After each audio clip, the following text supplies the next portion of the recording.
The lunatic Democrats are getting out of control today. It's getting spicy in Minnesota.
fill, and he has built something very special here, and he left it temporarily because he loves this country.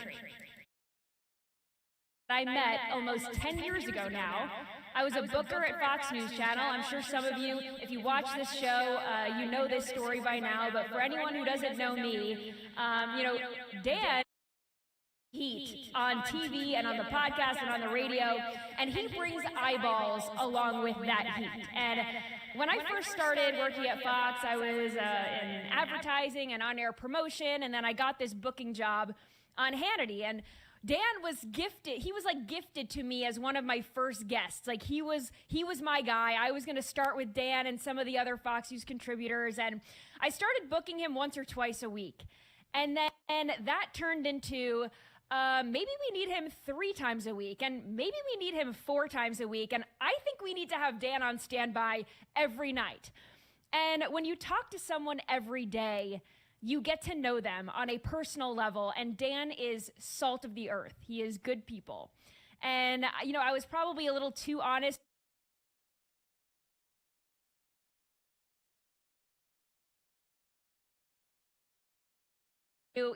We know you have a home studio. If you don't know, a little behind the scenes tidbit, some people who have home studios, we abuse them as bookers. It's like, we know that they're home and we know that there's breaking news. We're going to call him because we know he can, a flip of a switch, and we can get him on TV. And Dan was one of those guests for us. So I would call him and say, listen, President Trump is speaking, and we don't know when the speech is going to be over. Can you just sit and wait? And, maybe we'll come to you. Maybe we'll get to you for a segment or 2, or maybe we won't get to you at all, or maybe it'll just be 20 seconds at the end, and the music will start playing, and you'll have to just vamp and say what you got to say in 20 seconds or less. And, maybe it was the RNC, and we were taking the coverage for hours, and we would say, can you be on hold for us for 3 hours? And he would say yes. And most importantly, in breaking news situations, whether it was a shooting or a bombing or a terror attack, crime, exposing the deep state, or just, a fiery debate with a liberal, there was no one better. And I could always call Dan. He would always answer, and he would always do the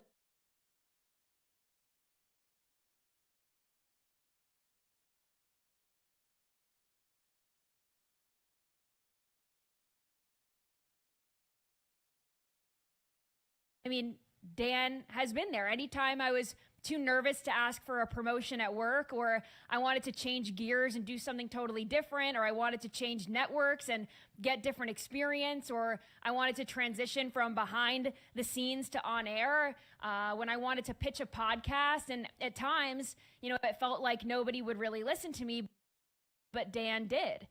And even though I've picked myself up and moved across the country a few times now for job opportunities, no career move that I have made was all that scary after I had Dan's stamp of approval. It just felt right. And then about a year ago, this brings me to why I'm sitting in this chair right now in his studio.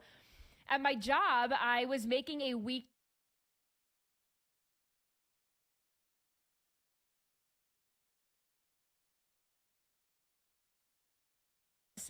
but I didn't care because I was living the dream and I was happy doing it. And if you watch Nightly Scroll, I have a segment towards the end of the show where I just scroll on TikTok, and we just have so much fun in here. If you watch the show, we are belly laughing, and I'm crying and laughing until I'm crying, and it's dumb stuff, but it's fun stuff, and I absolutely love doing it. So that was along the same lines of what I was posting on YouTube, and I was posting those clips on social media, and Dan saw them and he said, I'm going to hire you. If you're not under contract,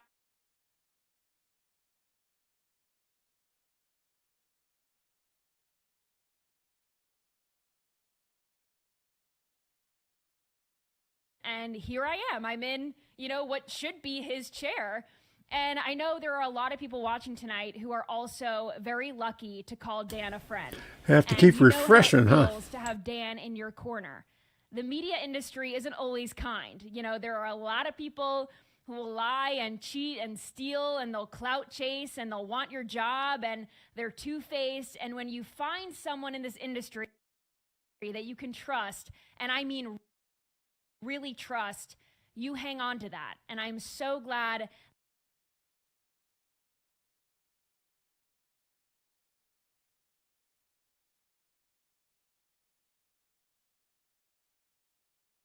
who gave me a chance because Dan told them to.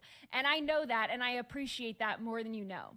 So I hate to leave you with an antagonizing cliffhanger, but Dan will be joining me a little later in the show. I have some headlines to get to, some videos to react to, and then yes, the GOAT will be behind the mic for the first time since leaving the FBI, and you'll want to stay tuned for that. So aside from the long-awaited interview, what else do we have on the show tonight? Well, there was a shooting in Minnesota involving a DHS agent, and Governor Tampon Tim is crying propaganda. We will watch the video together, and you can decide. Also, the Democrats are, unfortunately, they're singing again. And thankfully, it prompted the return of the sombrero memes, so you lose. Well, I paused it there for a second. I watched a video. There are a couple of different angles of it, and the woman was blocking traffic, not letting the ICE agents go through. And when they got out of their car and approached her, she backed up and then ran into the one officer, and luckily he got out of the way and he shot her. So that's and they're getting all huffy about that. Lose some, you win some in this case. Gavin Newsom is beefing with President Trump again, and this all comes as people are fleeing his state in droves, including the Google co-founder and other businesses. And plus, living in deep blue cities, it's not all it's cracked up to be. You're more likely to be assaulted or accosted by a crackhead, and I've got videos to prove it. So put your phones on Do Not Disturb. Nightly Scroll starts now.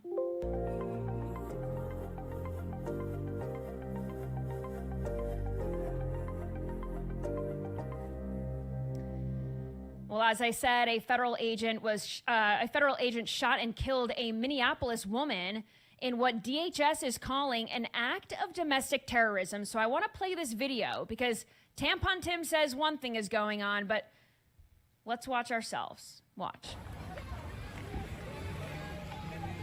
So there's a woman in the middle of the road. She's in this SUV and she's blocking the road as liberals do. And this agent is going to come up and tell her to move. No! And she starts moving the car, knowing that the agents are hanging on. Oh my fucking god! And they took What shots. the fuck? What the fuck? You just fucking, what the fuck did you do? Excuse the language here. You are fucking criminals! You're fucking criminals! What?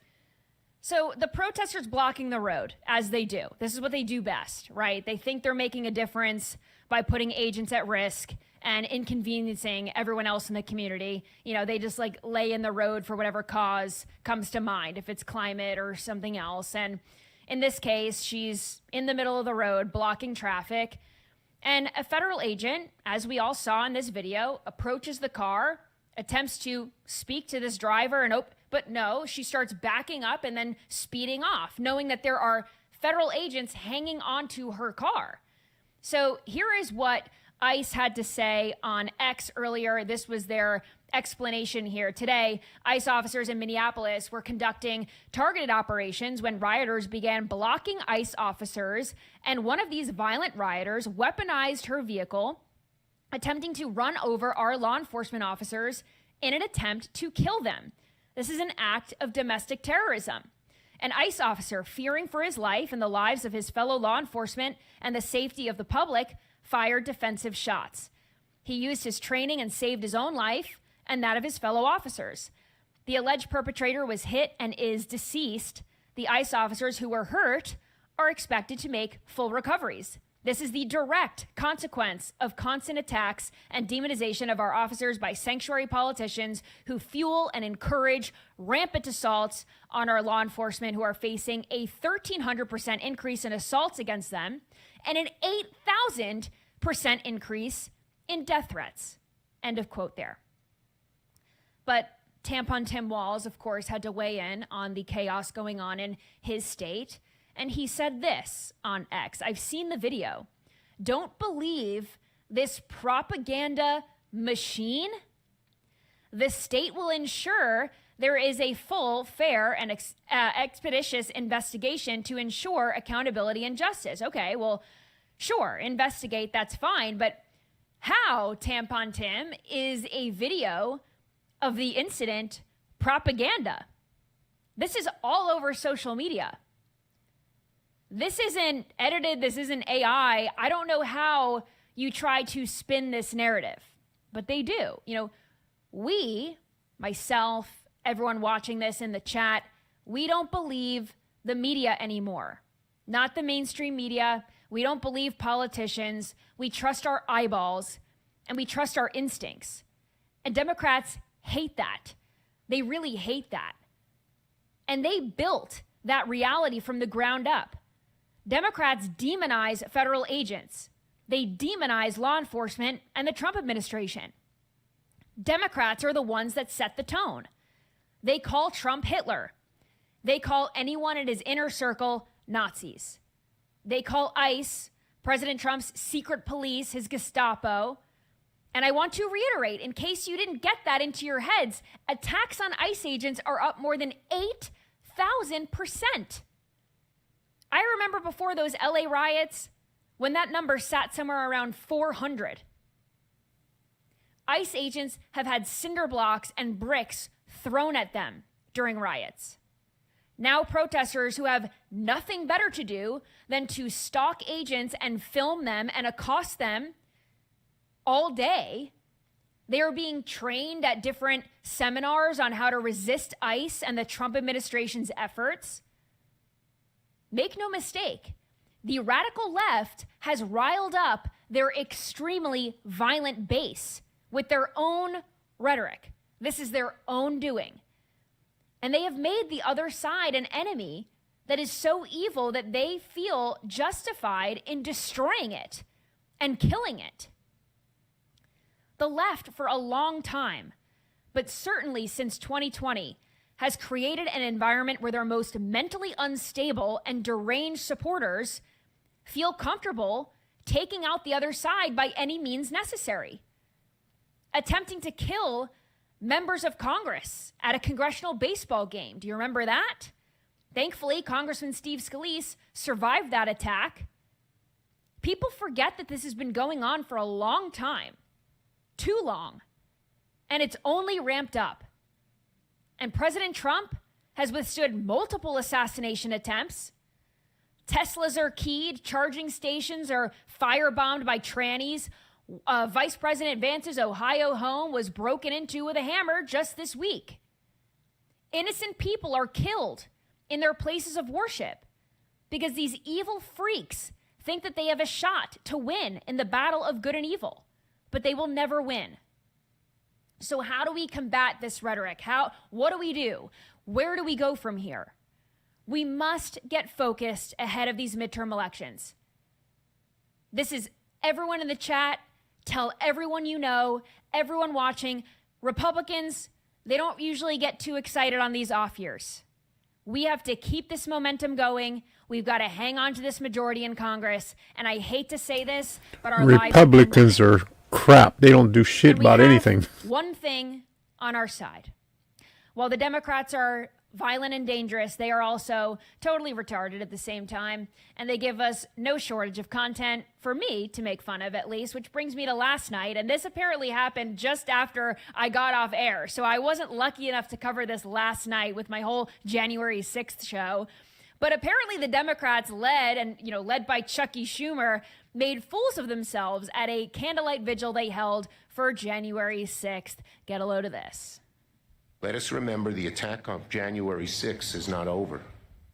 It lives on in the threats to our election workers. It lives on through those who want to take away our right to vote, who want to legalize voter discrimination.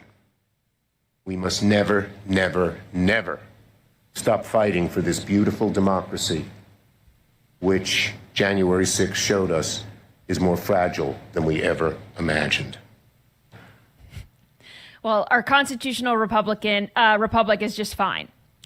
It's just fine. And democracy prevailed when Americans voted Donald J. Trump back into office in 2024. And nobody is threatening to take anyone's right to vote away. When Democrats say this, they're referring to women who have recently been married being inconvenienced and having to register under their married names. Listen, if you want to vote so bad, which we all should, right? This is our civic duty. We should all want to vote. And whatever side of the aisle you are on, you should make your voice heard at the polls. Wait to change your name until after the election or be an adult and file all the paperwork ahead of the deadline. It really is that simple. And no, it's not racist to require voter ID. It's actually racist to assume that people can't get access to one, not to mention IDs are given out like candy to illegals in sanctuary states. So I'm really not sure what Democrats are all up in arms about. And for the love of all things holy, January 6th is over. It was over 5 years ago on January 7th, 2021. But, AOC she's still crying because a hair on her head was almost touched and, a speck of dirt from someone's shoe was left on Nancy Pelosi's desk. And they were freaking out about all these what could have beens, right? What if it was worse? What if I was attacked? And none of it actually happened. And I said on the show yesterday, I really can't find an F to give when the Democrats clutched their pearls over January 6th, because anything that transpired on January 6th was far more civilized than anything we see during any other libtard get-together. Anytime they try to coalesce in the streets for, insert cause here, climate, fight the oligarchy, I hate Elon She's on Musk, a roll whatever. Tonight. People board up their windows and close their businesses in fear of them being burned to the ground. So it's embarrassing that 5 years later, they act like it was yesterday and that it was the end of the world. Clearly, the world kept turning. And Donald J. Trump is their president, whether they like it or not. And that's really what all of their outrage is about anyway. But the Democrats' lunacy didn't stop at the candlelight vigil. They also did what they do best, and that is break out into song. Watch. Guide her and guide her through the night with the light from above, from the mountains to... Someone somewhere with more brain cells than these sitting Democrats had the wherewithal to cut that stream off before it got any worse. They had heard enough. And we were joking about this before the show started. We were saying this is like when you open the door to Christmas carolers that are off key and you have to sit there and smile like, thank you. It's really nice. Okay, move it along now. That was how the person, whoever was in charge of the live stream, said, we're done. We're done with this. We've heard enough. But anytime the Democrats break out into song, I totally cringe. And I guess their constituents voted for this. I mean, I guess I'll take God Bless America over Imagine any day. But, we don't need to make a habit out of this. The only good thing that came out of this whole thing, though, was the return of the sombrero meme. Thankfully, this courtesy of our vice president, J.D. Vance, the sombrero meme came back. So... all you have to do these days is just ask Grok. At Grok, can you put Chuck Schumer in a bikini, please? Grok, can you put Chuck Schumer in a sombrero and give him a mustache? And, it's just too easy to rage bait these days with Grok. May this never go away. May this never go away. Totally agree. Love to see it. And yes, the long-awaited interview with Dan Bongino is coming up in just a little bit. Do not go anywhere. I've got a quick break from our sponsor for tonight's show, Fatty 15. I kicked off the new year doing 75 hard. I am 7 days in right now, but stiff joints and poor...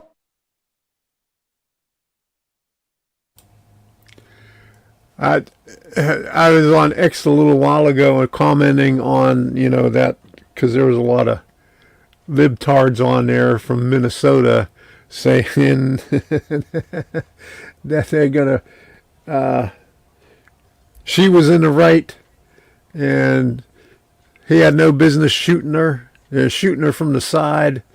Oh my goodness, these people are going nuts, and it's crazy out there. And then the Hilton Hotel yesterday, they put up the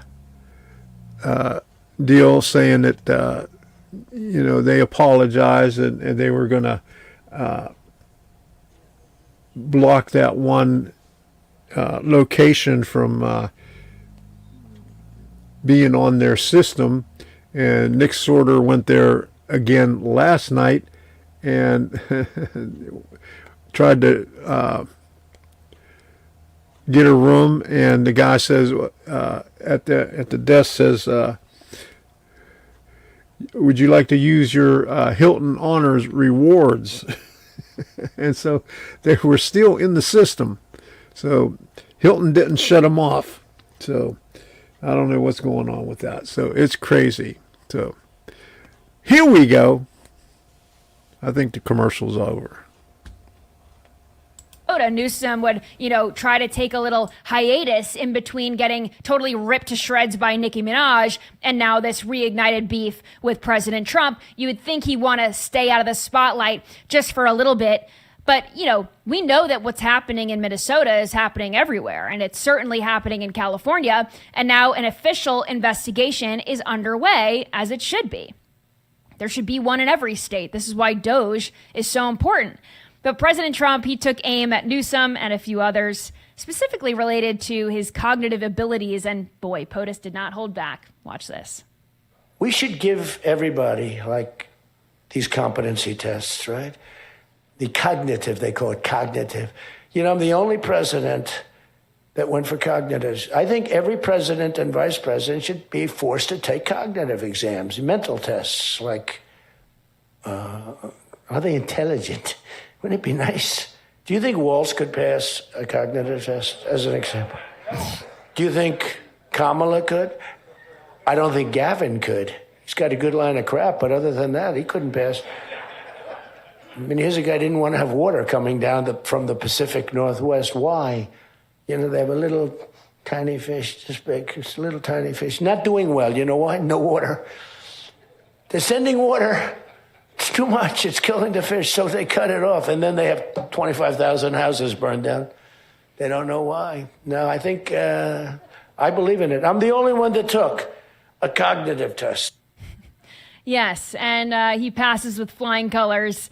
And yes, I do think that every president and every politician should take one. Why not? It would probably root out a lot of Democrats. But anyway, Gavin Newsom claims that President Trump hasn't lifted a finger to help the people in the Palisades. And I just want to ask Gavin Newsom, what happened to the fire aid money? There was a whole concert and $1 million went to I don't know where. And the people in the Palisades also don't know where because it didn't go into their pockets.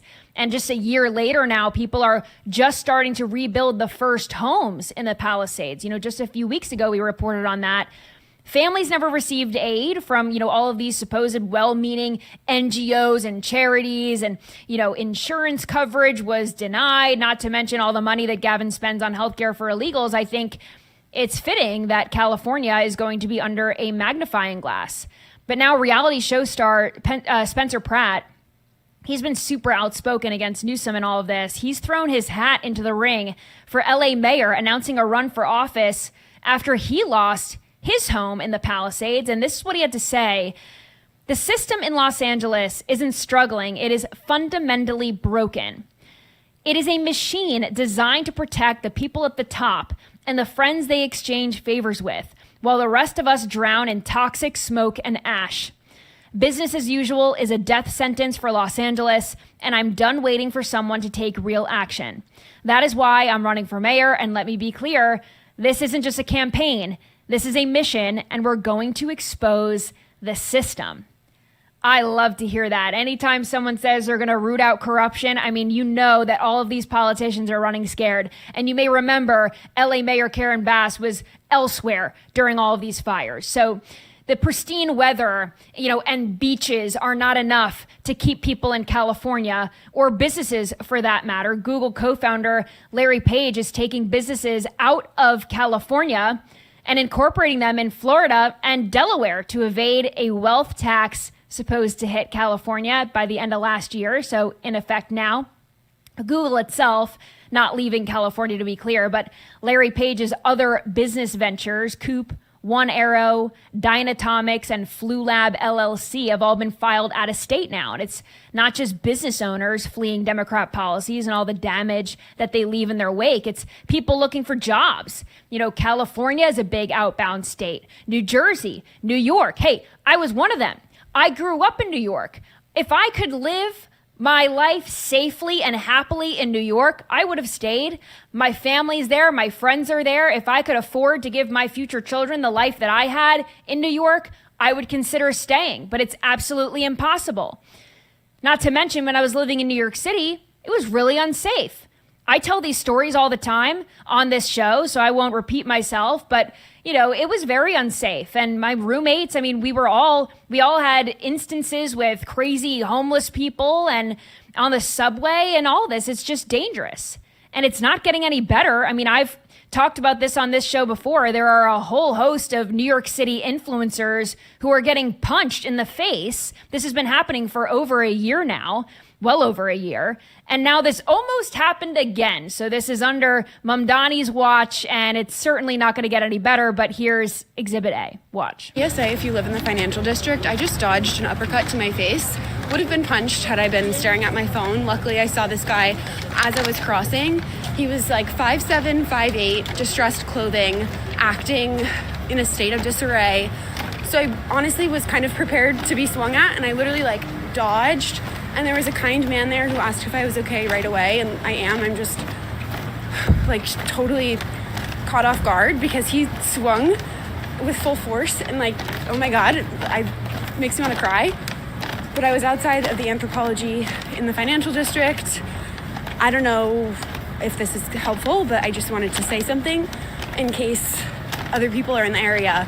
Just stay off your phone. I literally would have been clocked in the face had I been looking at my phone, and luckily, before I crossed the street to go into the Anthro, I noticed him, and I was just like on the defense and being safe.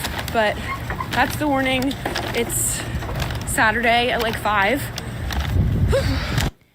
Wow. I mean, again, this is something that keeps on happening. This isn't just a one-off.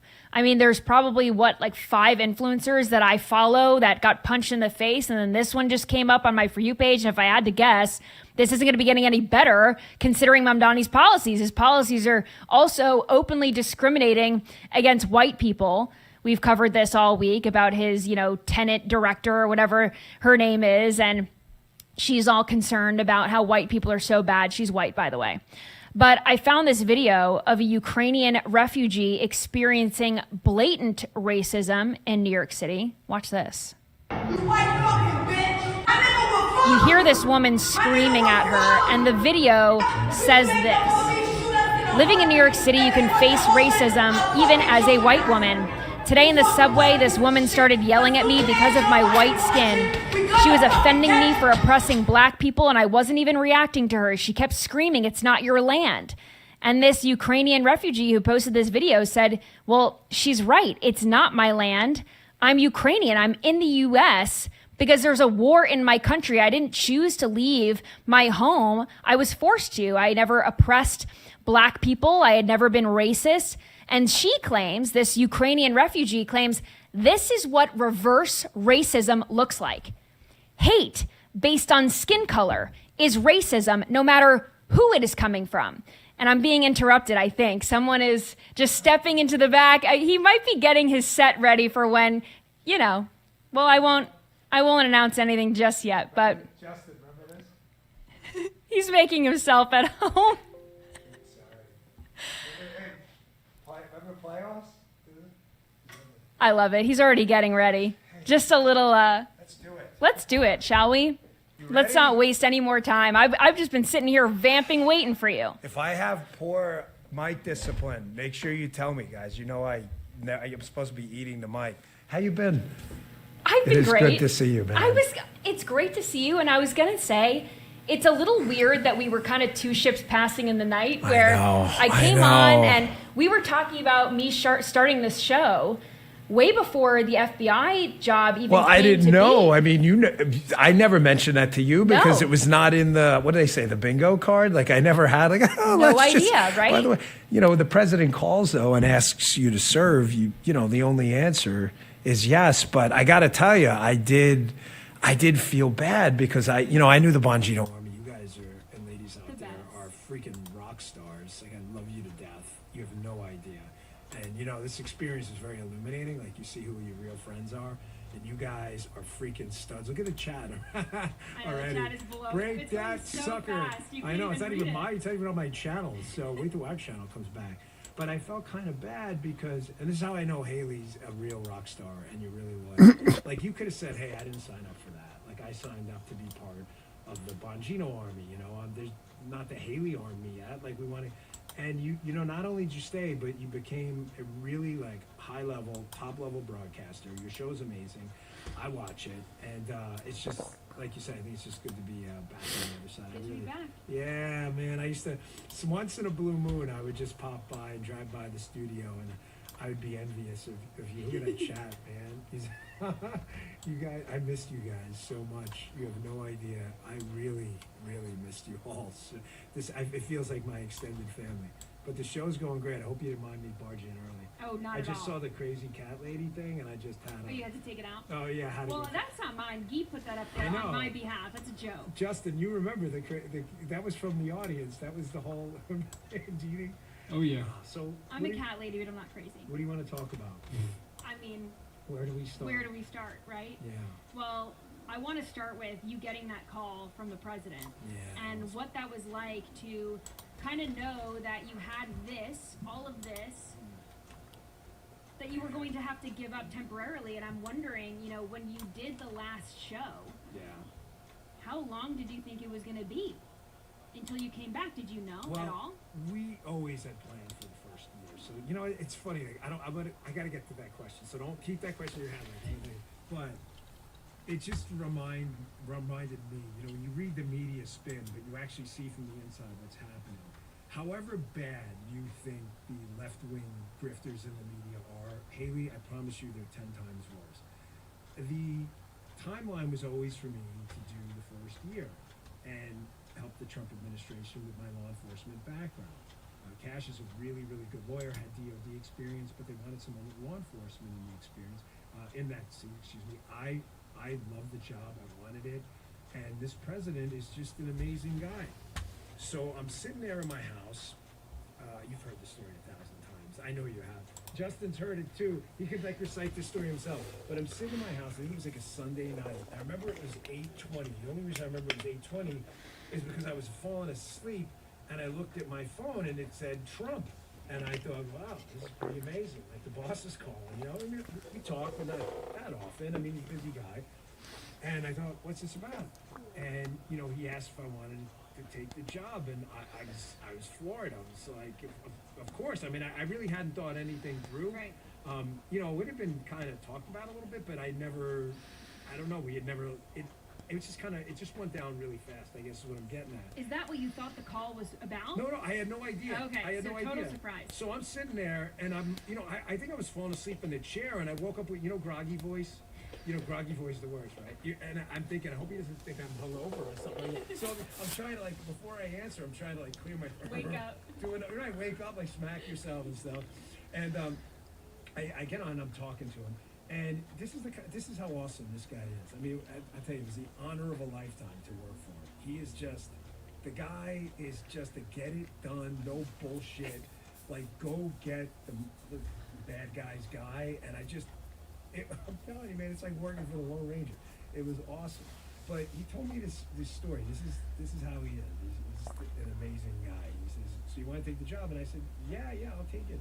And he said, you're going to give up this successful show, and you got your wife at home and everything. Are they ready for this? It was a pretty tough job, but you sure you want it? And I said, yeah. And he said, let me tell you something. So, when I was president back in the first term, I was the commander-in-chief, and you're making all these big-time military decisions, and you're wiping out, Russian mercs on a Syrian battlefield. So then, 2020 happens, and I was back to doing what I do, running my businesses and making good money and doing all that. But he said, you know what, Dan? It's not the same. And he said, I get it. Yeah. Because, he knew it wasn't about the money. It certainly not about the money for him. I didn't even take his salary, donates it. So, that was it. And I knew that it was the right thing to do. It was a calling. But I'd be stone cold lying to your face if I said, I didn't miss you guys and the audience and even even the team. I say like you guys were second best or something. Andy, who knew, and Justin and Guy, just producer Jim, Mike, and the whole team. I missed everybody. When you're on the inside, it's not about you. It's about the boss. You're not about to do your own media team. It's not about you. It's about the mission, and it's about running the government. So it was kind of hard to stay quiet. But I'm not quiet anymore. Loud, obnoxious Dan Bongino, taking on the world of grifters, bums, shitheads, and life losers, is absolutely back. And just watch what's coming. It's gonna be delicious moving forward. Because my giving and F's, if it was, I think I gave 0 F's before, but now Negative it's like F's. now We're we into into negative. negatives. I think we're into a lot of negative F's. Poor Jasmine outside. It's like she hates when I curse. It's an F. It's not. I didn't. There's that. Jasmine's not like curse or anything. But now it's like I drop them sometimes. I'm sorry. It's a New York thing. Yeah. Sometimes I have to. I get so passionate about this stuff. I mean, there's crazy stuff going on, and it just comes out. See, Jasmine, I said F's. I didn't use that actual expletive. See, she's already coming in here. Look at, I'm reading the chat. Love you, Dano. Love you guys too, man. It was. Who said that? Bad life. It had to be hard for me to leave. Yeah, it really was. It really was. But, guys, and the ladies out there, turn up Dan's mic, says C-Biz. That's probably me. It's probably Dan has the worst mic posture I've ever seen. Mine is too good. I have my lip gloss on I the know. mic She's itself, not kidding. so I'm like really close up on it. She's not kidding. Like, there's actual lip gloss on that mic. Is this my mic from last time? Is the actual mic? Is Same it thing. same stand too? Man, you guys are good. Same everything. I You've been have my gone so long, original you mic. forget. I know. I have my original mic from the first show. We should auction that off one day for like Wounded Warriors or something. Don't you think? It's just sitting in my That'd be house, cool. and we should give all the money away. That would be just fantastic. We can help people do like a scholarship or something. That'd be cool. We should plan on that. It's got a dent in it too because I dropped it one time. So, a couple of things though too. I just want to say, sorry, Andy, it's your show, but I never got to mourn Charlie publicly like everyone else, and I'm obviously going to have a lot to say during my first show, which we'll talk about in a second. But rest in peace, brother. That was he was not only a friend but a good friend. I think everybody had a little piece of Charlie in their lives in the movement. And Charlie made everyone feel special. So I miss you, brother, and may God rest your soul. So that I know I'm going to talk about it on my first show, but that's really important to me. I never got to say that publicly, and I really desperately wanted to. I was devastated, as many people were, by that horror. I don't even know how to describe it. No one wants to believe of it. Yeah. Well, going back to my question, and this kind of ties into that pretty well, when you took that call and you said, yes, I'm going to take this job, was it what you expected? Because certainly I know you couldn't have expected what happened to Charlie and everything that happened since then. So what was that like? Yeah, it's funny. I was coming over here and I'm like, gosh, I got so much to say, and I never take any notes or anything. So I just was like typing some stuff out of just some things that were in my head. A couple of things I expected, but didn't understand the gravity of it because I wasn't in it. It's like anything else. I mean, if you were a Secret Service agent going into DEA, you'd have to, relearn drug cases, or not how, you would do protective intelligence cases in the Secret Service. So I knew we were walking into an agency that had a lot of problems, and I think that's understatement of millennia. Yeah. When 80% of the public doesn't trust an institution, there's something wrong. And I was pretty clear with the guys and the women there on day one that, we're in charge. We were here to fix the place, and that was it. There was not an option two. Like it's our way or the highway. And I really found that there were, and I'll talk about this a lot more in my first show, but there's the guys out there with the door kickers going out there, getting bank robbers, getting, VCAT cases, violent crimes against children, working white collar, working violent crimes, working counterterror, working counter espionage, tech guys. We have, divert agents, SOG agents, surveillance agents. And then there was the politically weaponized group, and they had to go. You know, like, okay, well, that's easy. Well, the problem is who's in what group? Right. They don't come out and tell you. No one comes out and advertises. It's like, hey, I was part of this. So Cash and How do I, you find? that was, How do you root out the corrupt guys? well, it was not easy. We had this, Cash and I did investigate, say a problem, find the perpetrators involved, and take action. And it sounds like a simple battle plan, but it's not as easy as we thought. And it took a little bit to get that moving. So that on the work front side, you got to remember, I got out of federal law enforcement in 2011. So when you're sitting there at the PDB every morning, the president's daily brief, it doesn't happen in the way that everyone gets their own, the principals and deputies get their own version of it. But you're getting the same material, and you see the national security picture, and you're comparing it to what you were used to back when you were in the federal government at a lower level, but you still got the generalities. Right. It was really shocking. Wow. Like the world is a really dangerous place. I mean, hello, Captain Obvious. But when it kicks you right in the balls and you're reading it every day, it's different because you're in charge. Yeah. When you're the principal and the deputy of an organization like that has the counterterrorism portfolio, there's no room for dicking around. It's just get to work right away. It's not like, oh, I got to take a day off. I got the sniffles or something. It just doesn't work like that. So that was, but another thing I think that surprised me was, which is going to sound like a lot, you guys will be like, oh my gosh, the media? Yes, the media sucks so bad. I mean, tell us something we don't know. No, I know you're like, Dan, seriously, like you've done no, but when you actually see it from the inside, in that little principal's deputies bubble at the cabinet, sub-cabinet kind of level of what's going on, how the media F's with this president and the administration, it is unbelievable. Yeah, I wrote a couple of just quickies down, even from little things. Everything is like a drama with these media people. That's total bullshit. This New York Times guy writes his story. Justin, you remember Shouldergate when I grappled with them, and the guy wrote a story like, damn, Bongino got injured grappling with the Quantico guys. Who the fuck cares? Why is that a story? Well, number one, I wasn't injured. It was my elbow. I was grappling with the boys down there because I just felt like it. This is like a New York Times story, and you're like, if this was the Biden team, they'd be like, heroic deputy. Or they just wouldn't cover it at all. They would goes rounds with, 30-year-old. And you're thinking, gosh, these guys are such dipshits. But they would call you about stories that were so clearly made up. Like this reporter called me and she's like, I heard you cleared out your office. Do you know how many times that story was printed that I cleared out my office? And I said, okay. I said, do me a favor. Because I knew it was bullshit. I mean, I must have been written about that I resigned like 100 times. I was resigned at the end of the year. That was it. There was always a plan. So, the rumors of my death were greatly exaggerated, your famous quote. But they would say, we heard you cleaned out your office. I said, well, tell you what, whoever your source is full of shit. I'll prove it to you. Ask them to take a picture of my office. And mysteriously, they never get back. But they'd write the story anyway.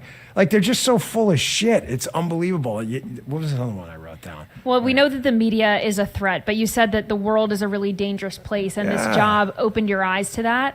What would you say is the biggest threat facing us right now?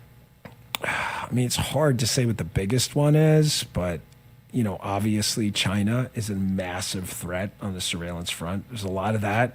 There's a lot of radicalization going on. Be careful of what your kids are watching online. A lot of teenage radicalization, watching these, crazy 764 videos, those animal torture videos, ISIS, AQAP, focusing heavily on the kids. They're persuadable. Wow. All a big problem. It's all. Here's another one. While you're on the topic, I saw this story a couple times. They wrote like, the place is in chaos. I was like, well, how? By what metric is it in chaos? They'd say, well, the world's going to be a dangerous place because the FBI is in chaos. I'd be like, the violent crime rate's the lowest it's been in 2 decades. The homicide rate's down 20%. It's the lowest ever recorded. And then you get these dipshits in the media. They're like, Well, the FBI doesn't do homicides. Really? The FBI does. Gangs, RICO, Vicar, and gangs. Guys, Justin, did you know this? Gangs kill people. Were you aware? The dipshits in the media were totally unaware of that. They're like, so we did this violent crime initiative. So that, I think we were really proud Operation Summer Heat. Summer Heat. Yeah, Summer Heat was awesome. They crushed it. Something like 30,000 arrests. And then, we just watched. I remember sitting in a meeting. Am I messing with your show? Guys, if you would just write in the chat, let Haley down, I'll bounce. I told you I wouldn't stay too long, but No. Keep coming. Keep it coming. I was sitting we had this big meeting every Tuesday and Thursday morning. That was another story, by the way, how we canceled this big meeting, and it was only because, the media dipshits didn't understand that we didn't want to drag everybody to headquarters. We wanted them to work. Right. And they didn't like it anyway, so we did it Tuesday and Thursday. But we're sitting there, and I said to the guys, I said, how many murderers do you know in your personal life? And they were looking at me like I was crazy. I said, none, right? You don't know any. And I said, it's because they're rare. Something like 0.5% of the violent crimes, 70% of violent crimes is committed by 0.5% of the population. And all of those people have been arrested on average 8 to 12 times. I said, bottom line, if we go pick these people off with gang collars, RICO collars, and something else, the murder rate's going to plunge. And it did. It wasn't complicated. Right. It just happens. That's what happens when you get shitheads off the street, is they don't do bad stuff. It's not really complicated. It wasn't rocket science. Broken windows, policing 101. So that was kind of fun. But you did a lot to overhaul the FBI as it was versus how it is now under Director Kash Patel's leadership and formerly your leadership. And, I feel like you coming back into this space is pretty bittersweet for people because they missed you as a podcaster and they missed your voice. But I think there are a lot of people out there that are thinking, well, we really liked Dan at the FBI because it was one of us. It was someone that we could trust. It was a patriot that was in there in the swamp and he was supposed to do this work. Do you feel like how the FBI is right now? Do you feel comfortable stepping away and knowing that it's good? Well, I wouldn't say anything's ever good in that, I'm done worrying about it. I'm always worrying about things. I mean, human beings are, corruptible. They are. There has to be mechanisms in government, Federalist 51, if men were angels. Am I comfortable that Kash and I did everything we could in the past year to create institutional safeguards against things happening again anytime soon? Yes. The problem is you can get new leadership in there later that can obviously change it. But I think over the course of the next 3 years, and of course it's always tough to walk away, but I was never going to be the long-term solution there. I was in there, to be the hammer, to come in there and to get stuff done and to move fast, make some things that are good better, make things that are really bad good. And that's what we did. I mean, we moved quick. We moved really fast, really fast. I don't know if you can answer this question, but how many people did you fire? Oh, well, the New York Times. It depends who you listen to. I mean, the New York Times tell you we fired, 55,000 people despite only having 38,000 employees. They were saying, but we had to move. There were a lot of personnel changes. I'll leave it at that. A lot, okay. Significant personnel, and the leadership is, I'm reasonably confident, is completely different at this point than it was. I'm not sure there's that many folks left from before. So wow. Well, that's good to hear. Yeah, there that's were a very lot good of, to hear. and it was interesting because you'd see both sides of it. New York Times would hit us saying, "I can't believe that they're making all these personnel changes," and other people would say, "Well, I'm making personnel." That's how you know there has to be some, longitudinal institutional stability because of the counter-espionage and counter-terrorist stuff. So there were hard decisions that have to be made. Yeah. But that's what it's about. I loved hard decisions. But I had a blast, man. I'm a happy warrior. I had a great time doing it. I see that clip gets kicked around a lot about me on Fox when Lawrence Jones asked me, what were you, how are you feeling? And I said, listen, it's tough. I gave up a lot. And of course the, dipshits in the media are like, I wasn't whining, you freaking morons. They asked me a question and I missed Paula. It'd been 3 months in. I'm only a human being, but I loved it. Yeah, I loved it. I had a blast, man. It's hard not to. Working for this president and this VP, they just move quick. I mean, at a speed I've never seen in government. They just don't take no for an answer. And I'll tell you. I love to hear that. I am as serious as a freaking stroke right now. Like, they just don't want to hear your bullshit. They don't care. They don't want to hear about it's like, we need you to lower the crime rate within the bounds of the Constitution and your administrative guidelines. We just get it done. Right. You don't have to come back every 10 minutes and report to me. If it doesn't happen, though, you're fired. Like, you're out of here. He has no problem like moving you out at all. He doesn't care if you had a podcast, a radio show, $1 billion business. So do you think it's different, Trump 1 versus Trump 2? And the people that he kept around him and in his cabinet and his inner circle, you think Trump is better now than he was in 2016? It's hard for me to compare because, obviously I wasn't in Trump. I mean, I was friendly with him and had a general idea from the outside about how things were rolling. And I saw, open source stuff like you did. But yeah, I think last time, 2016, he tried like the team of rivals approach, which, Lincoln did it. And I think it was at the time, given that he was new to politics, you can't say that was the craziest idea. Right. But a lot of people screwed him over. They just did. And then he's a smart guy. He didn't make the same mistake twice. Now he brought in people he knows are laser focused, who had no agenda. I mean, he knew what was I there for? I mean, I certainly wasn't there for the money. I'm not running for anything. I wasn't trying to be the director or anything else. And guys like Pete and everyone else, I mean, these guys, we're unconventional picks. Yeah, but look at, if you're, one of our liberal haters or, black pillars out there, the skies for every day. And I'll say it to I think you saw yesterday, like I'm like going to war with these. Oh, well, we can't wait. You're back in a big way. You're back, but you're also back on social media. Oh, yeah. I woke up, I'm like, I'll give it a week. And then I was like, fuck it. Like, I'm not going to give nothing a week. I'm just going for it. In true Dan form. Oh, my gosh. Every day it's like, nothing is happening. Do you even read the news? Like, what are you talking about? The crime rate's totally collapsed. The border's shut. Inflation's under control. He just put out today a $1.5 trillion proposal for the military. They just bagged Maduro, by the way, with our guys, with our HRT guys and the great Secretary of War out there. You've seen peace deals break out. You have established borders in the United States. You've got a sense of national pride back. And you've got these anti-Trump black pillars pretending to be part of their movement, and they're not. They're full of shit. Don't buy it. There's big division in the Republican Party. People are furious. Really? That's fine. I put out a tweet today with a CNN poll. Freaking CNN, who would love to talk about, how the Republicans hate each other. I think it was at Harry Anton Cat. And he's like, well, there's really no division. It's pretty much unanimous support. It's all bullshit. It's all like digital astroturf shit. And the haters are going to hate, obviously, but you did get a lot done. And even I know from where I'm sitting and where everyone in the chat is sitting, people who are paying attention know all about Operation Summer Heat, and they know all about, James Comey and Letitia James and all of this. So what would you say you're most proud of?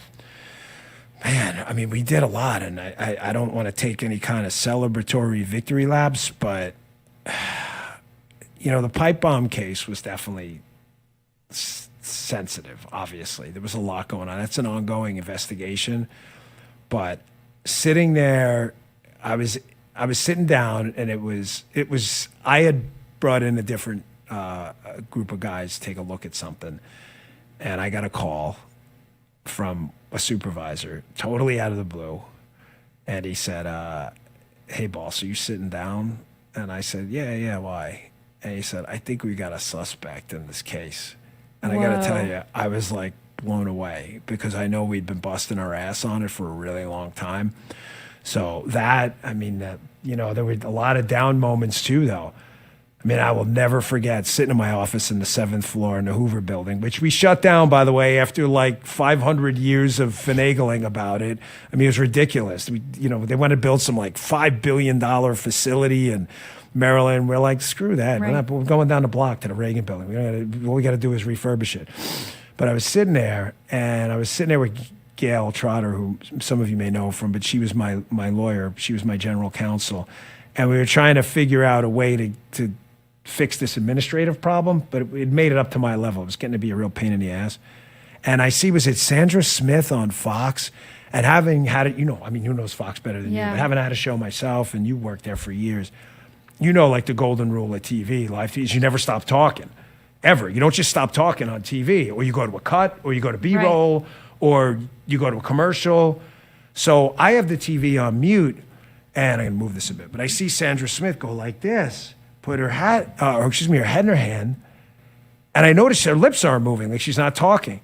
So I'm like, wait, stop. I'm like, I turned the volume up, and of course the chyron is, Charlie was shot, and I mean, I think it was about an hour before they said on TV that he'd been declared dead, but we knew right away, and I remember Cash running in and just saying, he's dead. And I was just, I don't even now, I don't know. It was just so hard for me to grasp. I mean, Charlie and I had chatted all the time, and I know I'm not knocking anyone, but people put out their texts out. Well, I'm not going to be doing any of that. I got a couple of nice photos of me and him. I think it'd be nice to show people, but we would text each other endlessly about the radio business, the podcasting business, about candidates, people we liked, people we didn't like, and I think it hit me like it hit everyone. But I just, when Cash walked in and told me that, I just couldn't believe it. I think we all hoped like maybe some miracle was going to happen. So yeah, that was a tough one. I mean, that was a hard day. I mean, I had maybe emailed and back and forth with him, booking him on shows in my day at Fox, but I didn't know him like you knew him and like other people knew him. And even sitting in this chair, I could not hold it together. I mean, he's my age. I saw you. And he had a whole life ahead of him, and clearly a movement that is, it is in motion and it is not going anywhere. So I think that's something that's really encouraging. But, being in the FBI during that is totally different. You don't have time to grieve. You have to jump into action. Yeah, and that's a story. Because it's being litigated now, obviously. But that's a story one day, and there was a moment. I just remember someone walking in and saying, "I think we got the suspect," and I was just, it was just so much. You know who was really close with Charlie? Paula, because Charlie used to call about, AmFest and events and Turning Point events. And because, as most of you out there know, like I can't do anything without Paula at all. So Paula has the schedule. So I always send everyone. So I would just send Charlie or Andrew over to Paula. Right. And Paula knew Charlie almost as well as I did, because for years and years and years we had done events for him and everything like that. And that's why, she was just devastated too. It just really ate us up. That was a day. You asked me before, like leaving the FBI and the change versus coming back, where do you think you're more valuable, or the gist of your question was that day I knew, God had put me in the right spot. Like I had to be there. I wanted to be on the air badly, really badly. I just wanted to just be a bridge for people for a while. But I knew I was in the right spot. I knew it. But that was hard. Yeah. Well, not to change gears, but we do have some exciting news here at Silverlock. And there is? I was I don't unaware know. of this. I was There's exciting news? thinking maybe you could Justin's like, tease it I on don't the know. I haven't show. heard anything. Jasmine's like, you better tell me. I'm the businessman. I think there are a lot of people waiting in the chat to hear something. So what's next for you? Well, the show is definitely coming back. So look at it. I haven't got to read the chat. My eyes are going really bad, but I can see far. I just can't see up close. We love you guys. Thank you guys. Oh man, you're the best. Vince was there. Yeah, Vince is great. I'll be doing an interview on Vince's show too. He's the best. So Rumble Wallet Bitcoin tip. Chris from Rumble. Look at Chris. So that's Chris, right? My eyes are good there. All right. Thank you, Chris P. Rumble. You're the best. We love you. We love Rumble. This Bitcoin thing is pretty cool, I think. Very cool. So the show is definitely coming back. When? Early February. We will release the date. Yes, thank you guys in the chat. Thank you to the fuck yes in there. That's my favorite quote so far. Thank you. Yeah, yes, thank you guys. I'm serious, man. I love you guys so much. And it's just to be back with you. Wow, the chat is flying. Mixing and mingling with the chat is gonna be awesome. Early February, very early February, we will put out a press release with Westwood One and Rumble this coming Monday. So just a few days from now, which will provide the date. It's going to be early February, and we're going to be ready to roll. And I told the guys, Andy, you hanging around with us for a little bit because we're going to need some. I said we're going to need some support. I told producer Jim, you got to fly his ass in here. That first show, usually we would put together the show night before, morning of. Right. You know, it's like at Fox. I said, that first show, I got a lot of stuff. It's on my phone, folks. Weeks ahead of time. I took so many notes. I mean, obviously, I can't talk about classified stuff, right? You know, that kind of thing. But there's a lot of stuff we can talk about and provide context Yeah. and color and, you know, crush a lot of the black pill bullshit out there. You know, nothing's happening, all this stuff. So, yeah, exactly. I went there to jerk around for Right. a year. Like, it's so luxurious in Washington, D.C. So there's a lot of stuff to talk about that I think is going to open a lot of eyes, and a lot of ignoramuses are going to get shut down. But I'm going to need some help because that first show could go on forever. We'll It'll be 2 hours now, though. So 2 hours live, 10 to 12, 10 a.m. To 12 noon, obviously. And we are ready to roll. I mean, I've got so much content bottled up in my head. Can I just tease one thing? 'Cause Absolutely. listen, guys, I'm an activist at heart. Like, I just don't want you to think that I'm going to come back and there's going to be like endless, you know, FBI stories or complaining about, you know, Milton Friedman told Walter Williams one time, the two famous economists, when you talk about liberty, you talk about it with a smile. I don't want to, you know, I don't want to show endlessly, you know, talking about it. Yeah, we'll get to it and we'll talk about that stuff. But there's stuff I missed too, like the government shutdown. I could not believe. Do you know how bad I want to be on the air and say how? Sir, how the fuck is the government shut down over Obamacare, and the Democrats are pretending this is their argument? Yeah. You dipshits passed this. It's called Obamacare. It's not called Trump Care, Reagan Care. The effing thing is called Obamacare. It's they fucking called it Obama. They shut down the government, and they're like, "Hey man, this thing is really expensive." He ran saying, "What? Are you?" He ran. He's back. He's back. Saying that this was going to make healthcare cheaper and accessible. It's called Obamacare. Then the Democrats come back and go, this program sucks so bad. We need more government money to bail out the failed program. It's supposed to be cheap. And like, how did the media, like, how did we miss that? I want to be on the air so bad. Like, is this real? You understand what happened, right? We're shutting down the government because we need more money for this shit program. It's your program. It's freaking called Obamacare. Man, I would have been on the air every day. Like, this is the Obamacare sucks shutdown. I feel you because we were off for just 2 weeks, and I thought, never again. We can't do this ever again. When I started this show, I did not take a vacation day this year, and the only time that we took off was for Christmas and until New Year's.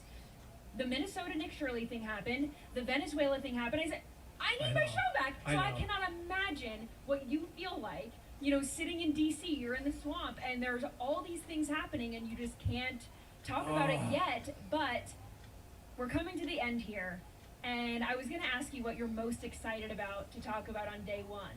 But I feel like we might just kind of blew it. It was wait, we got to fuck you down in there. We got Hey, you too, pal. I'm telling you, just wait. Just wait. It's just going to be a glorious return. The Godfather's back. I promise. You have no idea. He is so back. That Obamacare thing was driving me freaking bananas. I wanted to say something so bad, but you know, when you're in there, Hatch Act stuff and all these other things, there was that. I also wanted to talk about tariffs, the border, especially the border. How this should be. I'm like blowing up my first show. I was like, hey, let's do 5 minutes. We can leave it as a tease. No, all right. I Maybe gotta, a message because now to I the can't go to black sleep pillars, tonight. and then you can take us out. I'll never get out of this one. The border being shut down should be like the biggest story ever. From like entire countries being imported into the United States in 2 to 4 weeks to almost zero zero should be the biggest story ever. And of course, you know, the media just ignores it. And that's where I think, you know, we were the bridge. And yeah, the black pillars out there, listen, guys, listen, I'm not coming back to the Bongino Army. Again, said it 10 times, I'll say it 20 more. I love you guys, like, actually love you guys. You've been with me through thick and thin. I've been doing this political commentary stuff since 2011. It's been 15 years. I've been through ups and downs. The Romney cycle, the DeSantis-Trump cycle, the Cruz-Rubio-Trump cycle. I've been through Obama, Biden. I've been through all this stuff. The reason we've always been at the top of our game is we never sold out our principles, ever. So when I come back, if it's going to be, you know, endless complaining, then just don't watch. The show it's okay. Like, this is a constitutional republic. You're not obligated to listen to my show. Justin, what was the line on the air with Jim? It's not a freaking airport, man. You don't have to announce your departure. Like, you get these black pillars. The thing about black pillars, where everything sucks all the time, is like, well, we're demanding accountability, but you're not great. So am I. That's how you're endlessly complaining about things you don't know anything about. Like, that's all you do. Like, he'll shut down the border, 10 people across a month. Why wasn't it 0? Okay, well, can you just acknowledge going from 1 million to 10 is a big deal? That way, and there's a cost to that. And the cost you see is in, you know, polling numbers around the midterms. You can't let this negative vibe constantly set in. That doesn't mean healthy debates about policy are not welcome. Hey, I'm not a big tariff guy. I've said that 1,000 times. Debating policies are fine. I think a lot of the so-called damage from the tariffs was dramatically over-exaggerated. Even people who don't like them haven't acknowledged that now. The economy's motoring, 4% growth.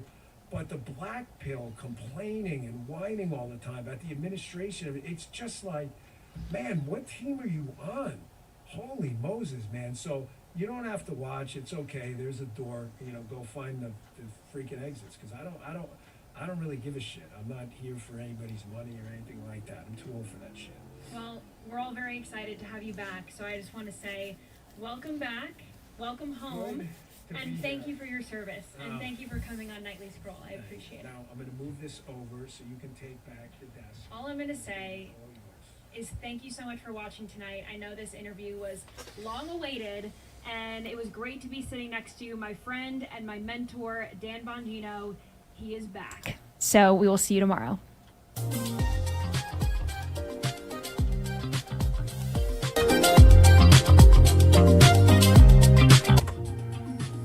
Okay, so I don't know why the audio kept on shutting off on that. Not sure why. Because I had it on and then all of a sudden it just shuts off.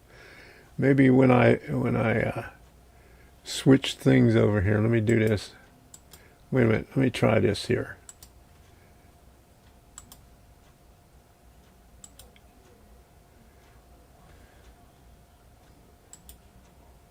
Yeah,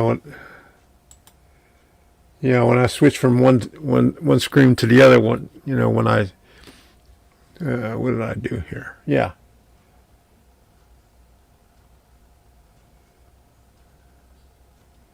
Yeah, I think that's what it did. Yeah, because it shut the audio off when I switch on that one, but it shouldn't have, because I still have the audio on for that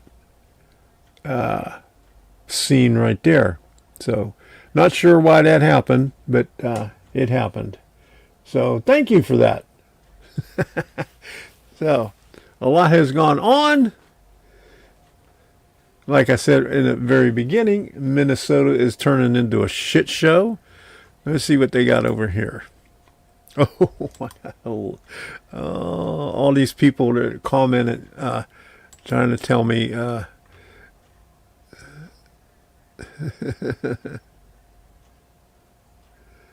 Okay. Here's all these idiots. Okay, I got to show you this. Okay, let me find the screen here. It's frozen in time and space. It is. It must be yours. Okay. Yeah, you need. Hey, Jim, you need to come to Starlink. Okay, so all these people on here, this is all day long. all from this thing right here that happened this afternoon. Well, even before that, let me go back down further. Okay. So I made a comment on this one here. No, it was even further back than that. Oh, let me go. No, that had to be it.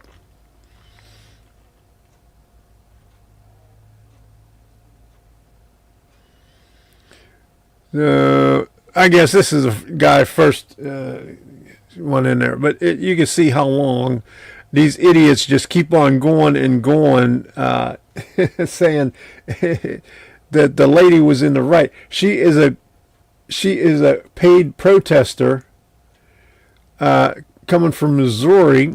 She came there and she was blocking the intersection.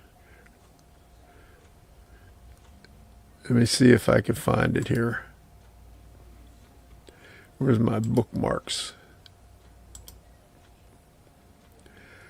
Okay, so here it is. This was slowed down. She was blocking the road, and the agents came up to her, and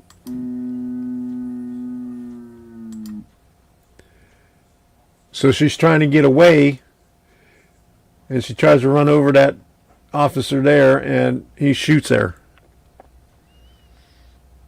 And they're trying to say that, you know, she was they have no business going up to her and all that bullshit.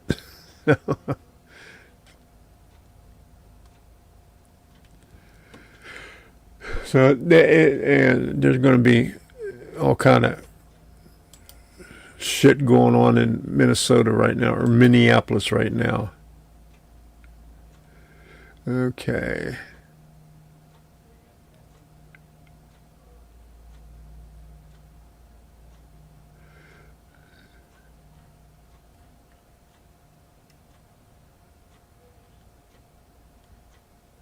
Okay. Let's get up to the top here. Okay.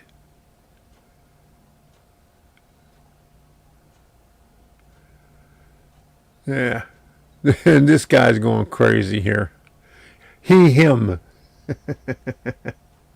He, him right there.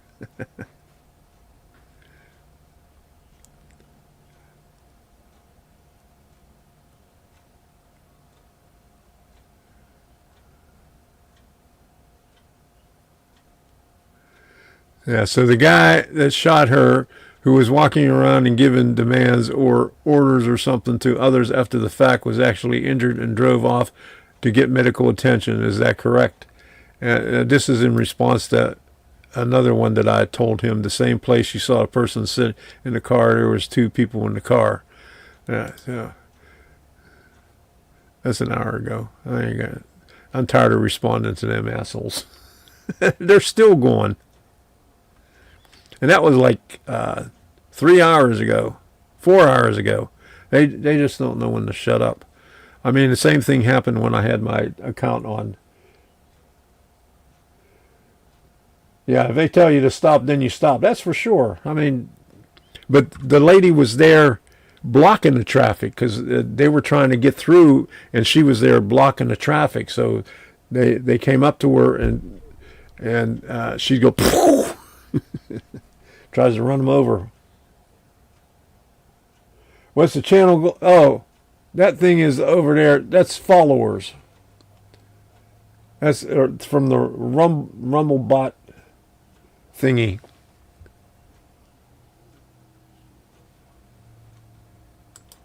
This thing here. Oh, let's do this. Oh, there you go.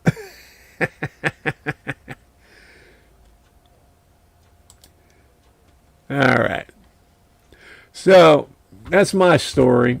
That's why I came on early, because I wanted to see Bongino come on, and then later on at 8 o'clock, Chris Pavloski is going to be on TimCast. So I'm going to go back over there and watch that. They started the Rumble wallet. It's been up for a while. Oh boy, look at that. It's going all over the place. And I think it's right down here someplace. There we go. Oh, there you go. All right. They're all over the place. I can't avoid them.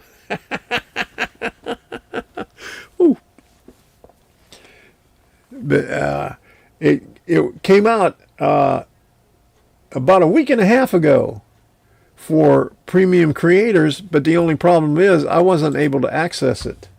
So I finally was able to access it today. So, and I finally got on it, and they give you 12 different words for you to remember. You have to write them down and stuff like that. And as a phrase, and then every time you log in to the thing, you have to give them at least 3 to actually get into the wallet. Hey, Klondike, good evening. Why do people try to fight or run away from armed officers? Because the Democrats are telling them to do that. They're telling them that they shouldn't be there. So they think that they're in the right by doing all that crap. So that's why. So good to see you in here, Klondike. Okay, but anyway, the tip jar, I think it should be about right there, is the Rumble wallet. And I finally was able to get onto it. So let's see what is going on here. Okay. Boom. I'll put this on right here. Okay. Have you noticed the tip jar down here? Well, they can cancel your accounts, freeze your cards, decide what you're allowed to buy, say, or support. Big banks and financial institutions have total control, and they use it. That's why financial independence matters more now than ever. Introducing Rumble Wallet, a wallet built for real freedom. With Rumble Wallet, you control your money, not a bank, not a government, not a tech company. Buy digital assets like Tether, Tether Gold, and Bitcoin in one secure place. No permission, no middleman, no cancel button. And when you want to support the creators you actually believe in, you can use the Rumble Wallet app to directly tip content creators securely, instantly, and without interference. Just like right down here. This isn't a credit line that can shut off. It's your wallet permanently, yours to protect your future, yours to protect your family.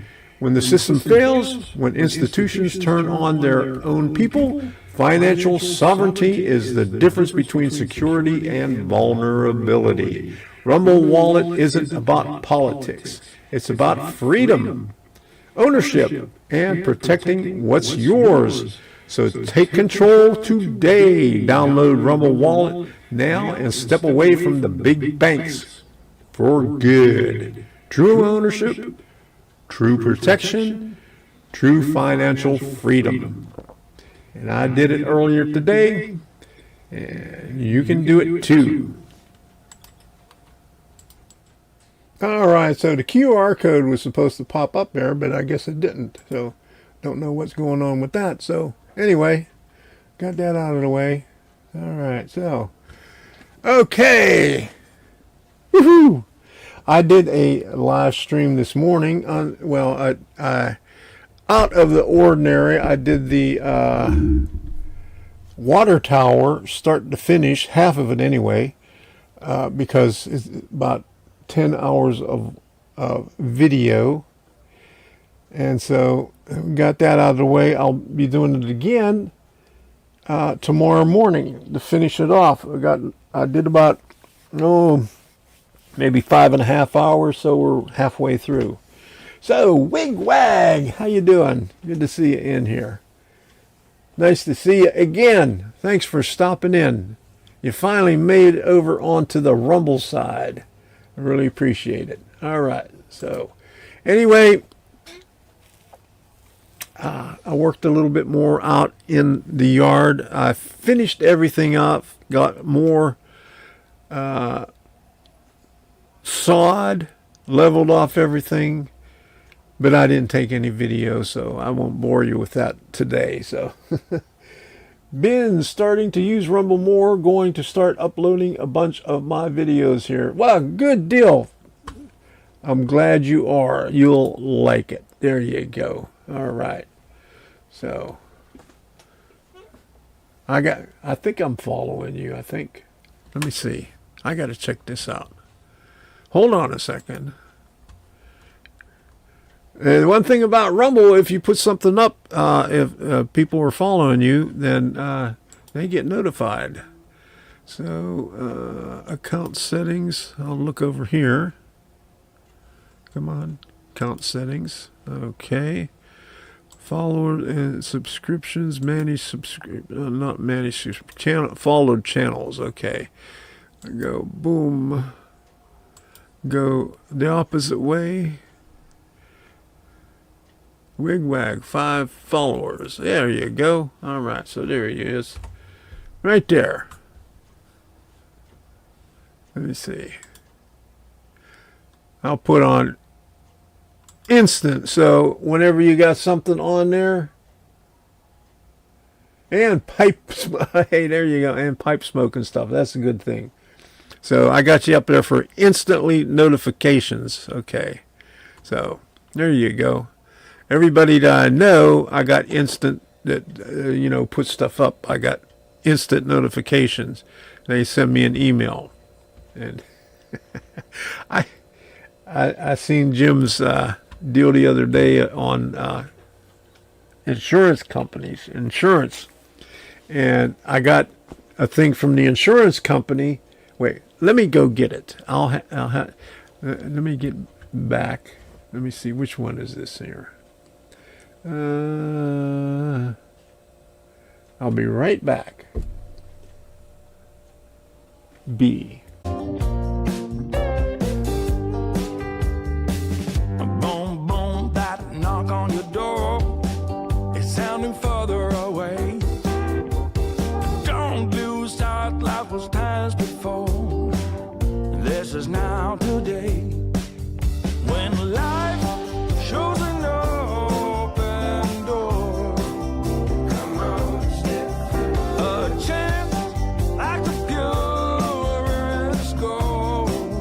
Come on, come on. When life is an open road, you know you should ride. Forget what you've been told and ride this open road. All right, so we'll also be doing modeling stuff at some point. There you go. Okay, so I got this from my insurance company from my homeowner's policy, Citizen Property Insurance Corporation, and get this, depopulation unit. So why would they have a depopulation unit? Huh?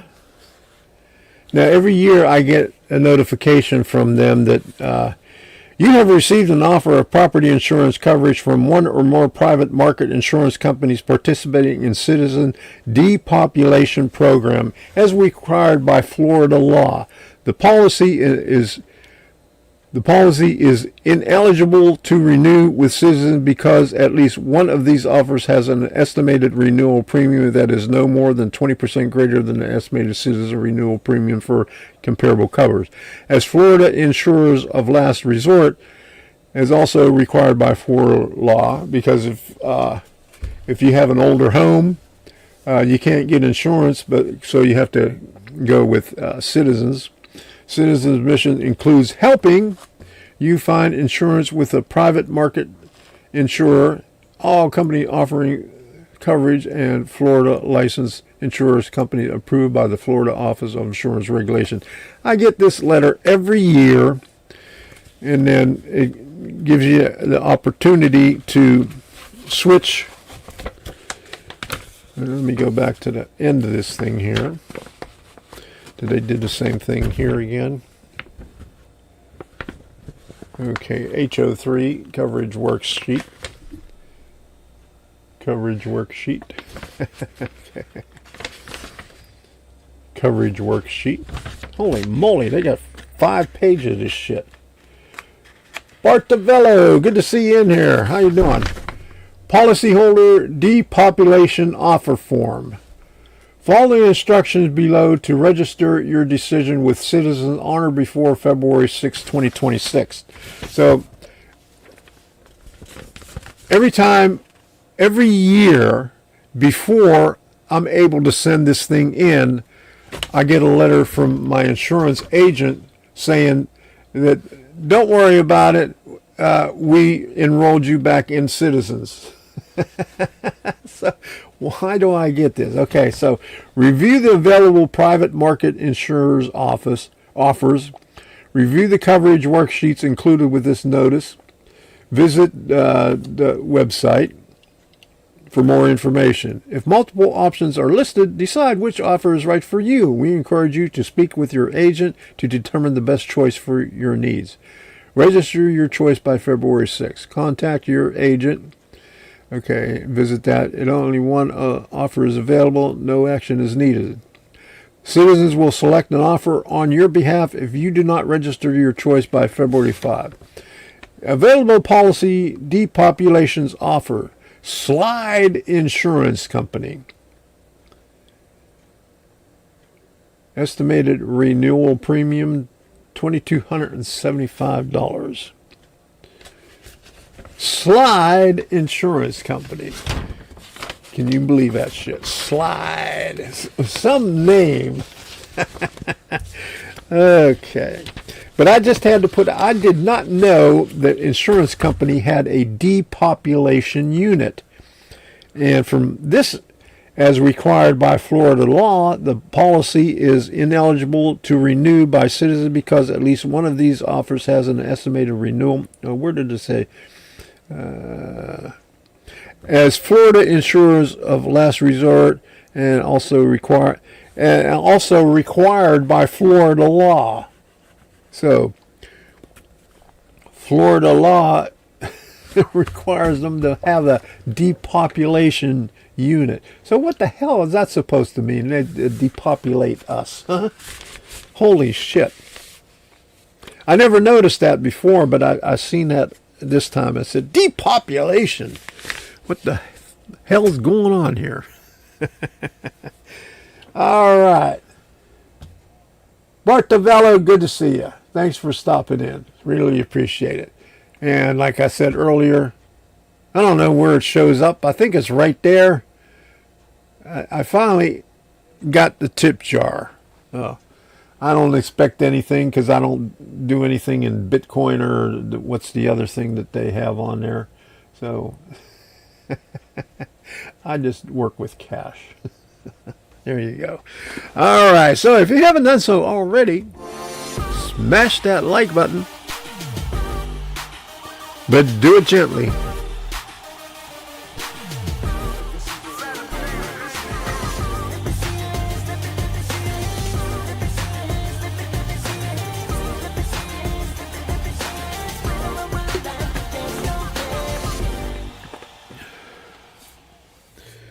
All right, don't break anything while you're doing it.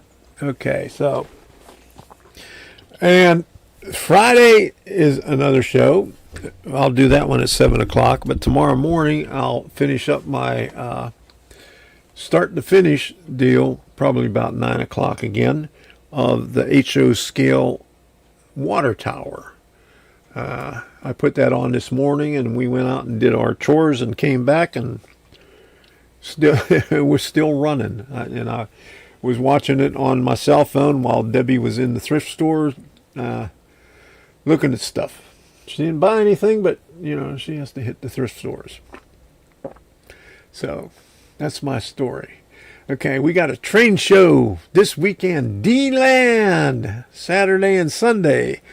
We're going to the one on Saturday because we like it, and Debbie likes it too. It means they want you to go away. Is that what it means?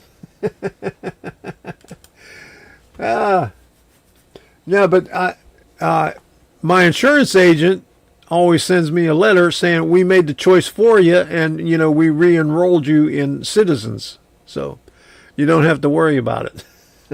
So, but that's okay. It was the cheapest one I could get, because if I would have went with the insurance company that I had in Naples with a brand new home, my insurance would cost me probably about $4,000 to $5,000 a year. So that is not something I wanted to do. So I made out on that one there. So made out pretty good on this one here. Although it cost a lot to fix this place up. I'm still working on shit here. Okay. I'm losing my thing over here. Okay. Let me get back over to this thing here. All right. So let me do the thank you for everyone that supports this channel. You know who you are. And I got to do this because, people support me, and I got to acknowledge who they are. Let everybody else know who they are. So here they are. Here they are.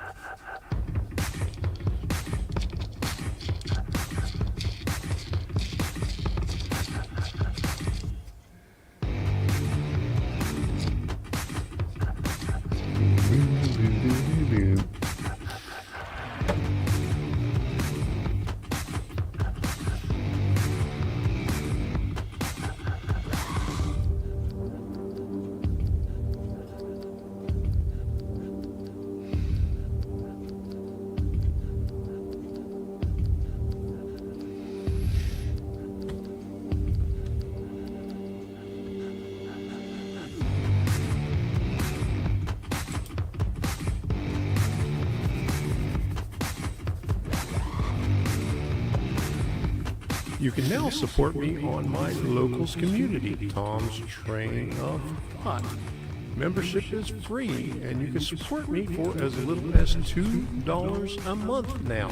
Just $2 a month. Link is in the description and in the chat.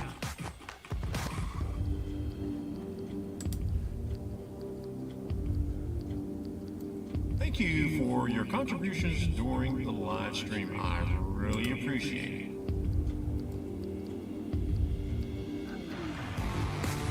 I would also like to thank all the moderators who have helped me out in the past years. Thank you very much.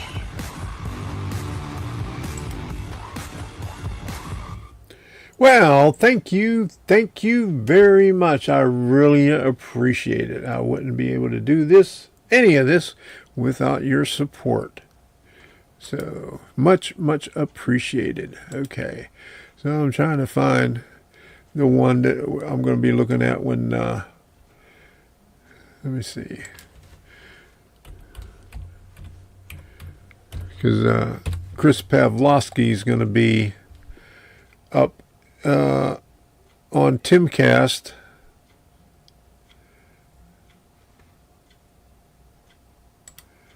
at 8 o'clock. So Monday through Friday, 8 p.m. Okay, so I got his live queued up. He doesn't put up any notifications earlier, so you can't do it, but I got it over here, so I got it ready. So there you go. Klondike gives a big thumbs up there. Okay, 2 thumbs up. All right, so let's do some train shows here.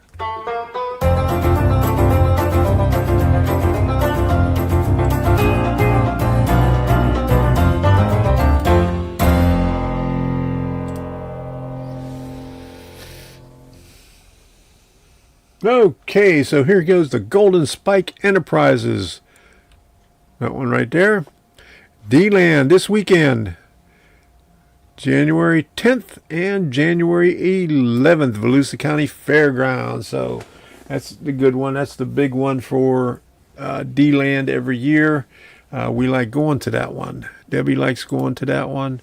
A lot of people go to that one, and it's the biggest one by Golden Spike Enterprises in Florida all year round, because they got 2 buildings, 2 days, and in one building they got all the vendors, and the other buildings they got all the train layouts from the clubs, so all the good stuff. Extra ones also, because usually they have Orlando Amtrak and First Coast Model Railroad Society, and then the G-Scale people, they just put up a little thing up in the lobby during the regular shows, and the 2 other ones that I mentioned put up a shorter version of it. But during the January one, where they have more room, the G-Scale, the Garden Society of Northwest Florida or whatever, I guess they're out of Jacksonville. I mean, they put up a really big one there, and then Orlando Amtrak puts up a larger one, and First Coast Model Railroad Society puts up a bigger one. Great train show in Columbus, Ohio, January 10th and 11th. Oh, right. Good to hear. Thanks for letting us know about that. Yeah, put that up right up there. So, and the one I really like is the trolley one. I think they're from Jacksonville also, but they have standard gauge, HO.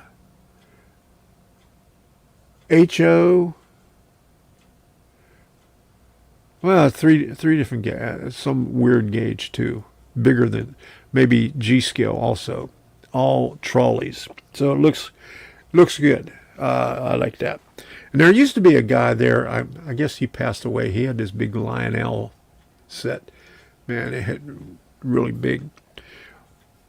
Sometimes the Lego people come there too, so we'll see if the Lego people were there. So that's a good one. We always like to go to that one. Atlanta is the following weekend. If I had the money, I'd go to that one, but it's pretty good. I was there a couple of times, but it's an overnighter. But I don't know. We'll think about it. And in Jacksonville, that's the same day as the Villages, so we won't be going to that one there. So, all right, let's go over to the next one. And if you didn't know, all the links can be found, not right here, but in the description all the way down at the bottom of the description. I have the links to all these sites that I go to. So here we go. This one here, January 24th, is Port St. Lucie Train Collectors Association. That was a nice one. We went there last year, and I think I picked up a few things there last year and ran into a bunch of people that I know and didn't know. And so ran into a few people, new people there. So, and then what's the other one that I wanted to show here? Real Rails, February 21 and 22 in Venice, Florida. They used to be in. Okay, I can't get. I just want one row here. I don't want all of them. Okay, there we go. All right, they used to be in Bradenton, but now they're in Venice because the one in Bradenton started charging too much. Hey, Trains 5, good to see you. Thanks for stopping in again. I really appreciate it. And so we're going to that one there because I got free tickets to go there. They won $13, which is really outrageous for a show. But they keep saying, well, you could go for both days. Well, what if you don't want to go to both days? You know, a lot of people can't go to both days. So why pay for both days when you can't go to both days? So maybe one of these days they'll lower their price. I'm working on it. With them. So this one is Train Collectors Association, Southern Division. Okay. And then the next one is trainshows.net. Okay, where's that? Columbus, Ohio. Let's see if that's listed in here. Ohio. So you can pull it up on here. Oh, there you go. January 10th and 11th. Ohio Expo Center. A great train show. And we're going to go up on that website there in just a minute. So let's go back to over here to Florida.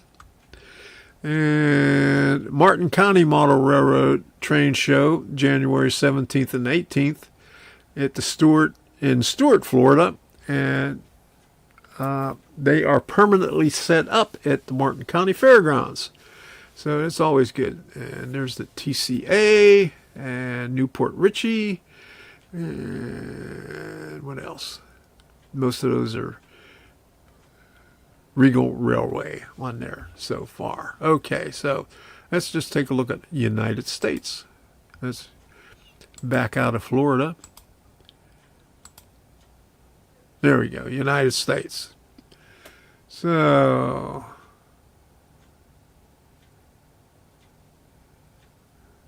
that's Boston, Massachusetts. That's Rock Hill, New Jersey, Ridgefield, Washington, Columbus, Ohio. There's Columbus, Ohio again. Greater Philadelphia Expo Center, Greenberg Great Train Show. There's Greenberg. Okay. England, Massachusetts. Okay. Vienna, Virginia, Northern Virginia Model Railroad Open House. Okay, there you go. Okay, then let's go to trainshows.com. Okay, so here's the one. Here's the one that shows all the, right there, Oaks, PA, Richmond. There's the Columbus, Ohio one right there. All right. And then same day, Ridgefield, Washington. And then Oaks, PA, and over here, Great Midwest Train Show already had theirs for January, so they did. Okay, so there you go. Klondike, thank you for the Rumble rant. All right, there you go. Really appreciate it.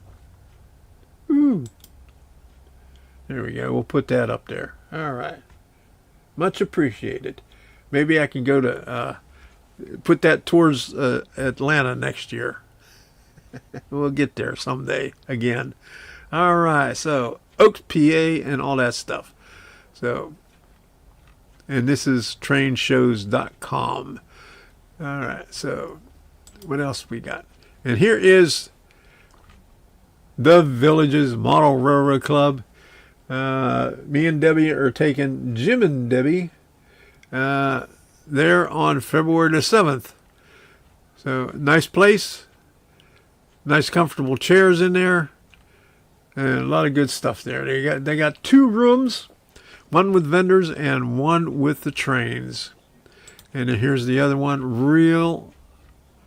Railfan and Railroad Magazine, brought to you by White River Productions. I got an email from White River Productions saying, "We miss you and we want you back. We'll give you a good deal. Only $59 a year for a subscription to Railroad Model Craftsman. $59 a year. That ain't no good deal." That's like just a couple of bucks off the regular price, ain't it? So I quit getting magazines like that. Okay, so all 4 of those: Rail Space, News Magazine, Model Railroad, Railroad Model Craftsman, and Railfan and Railroad.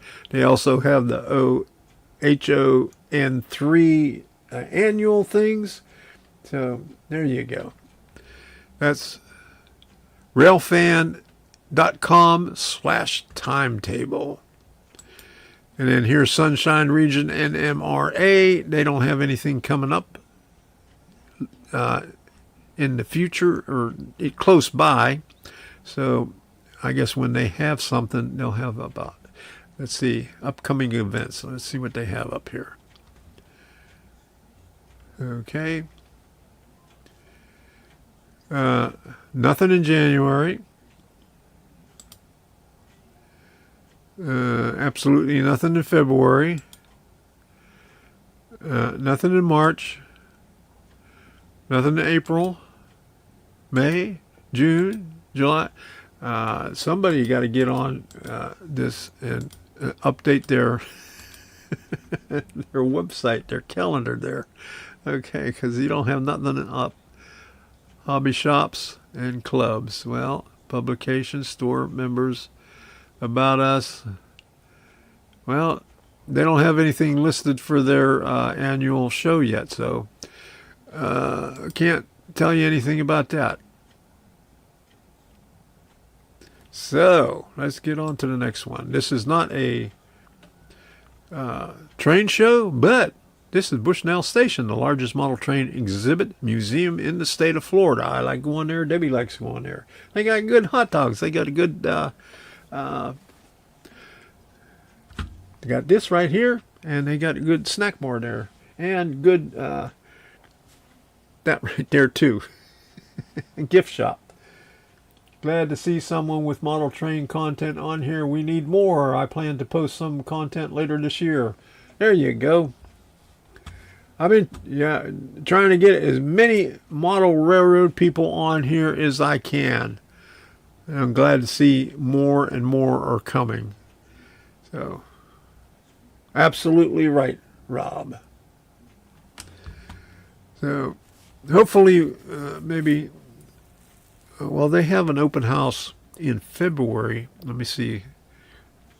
Calendar. Every weekend they have an open house, but do they have the one?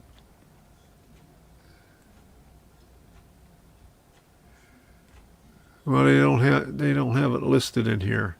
They just have the same old in there. What happened to the February the 7th? Okay. There's February 7th. Okay, usually once a year in February they have their open house where they have LGB and Markland distributors there. All right, thank you. I appreciate that. All right, there you go.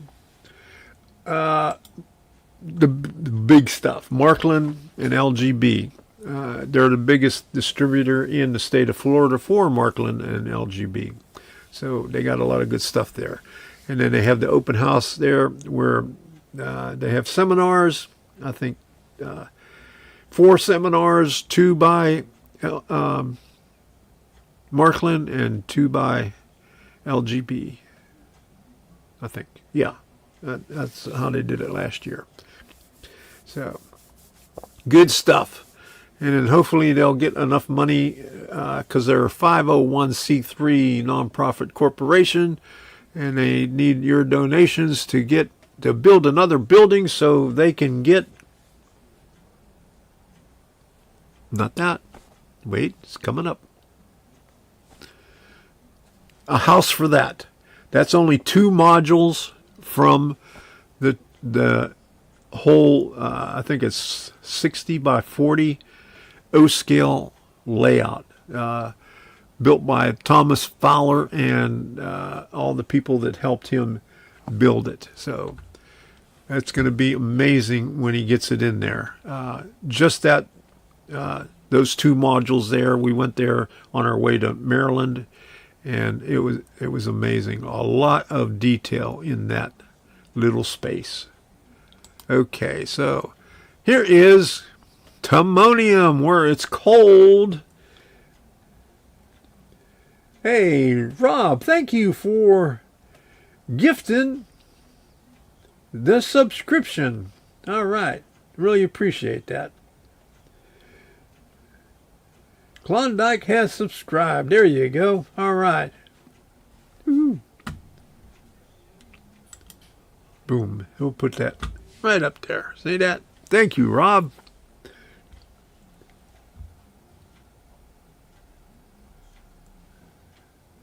There we go.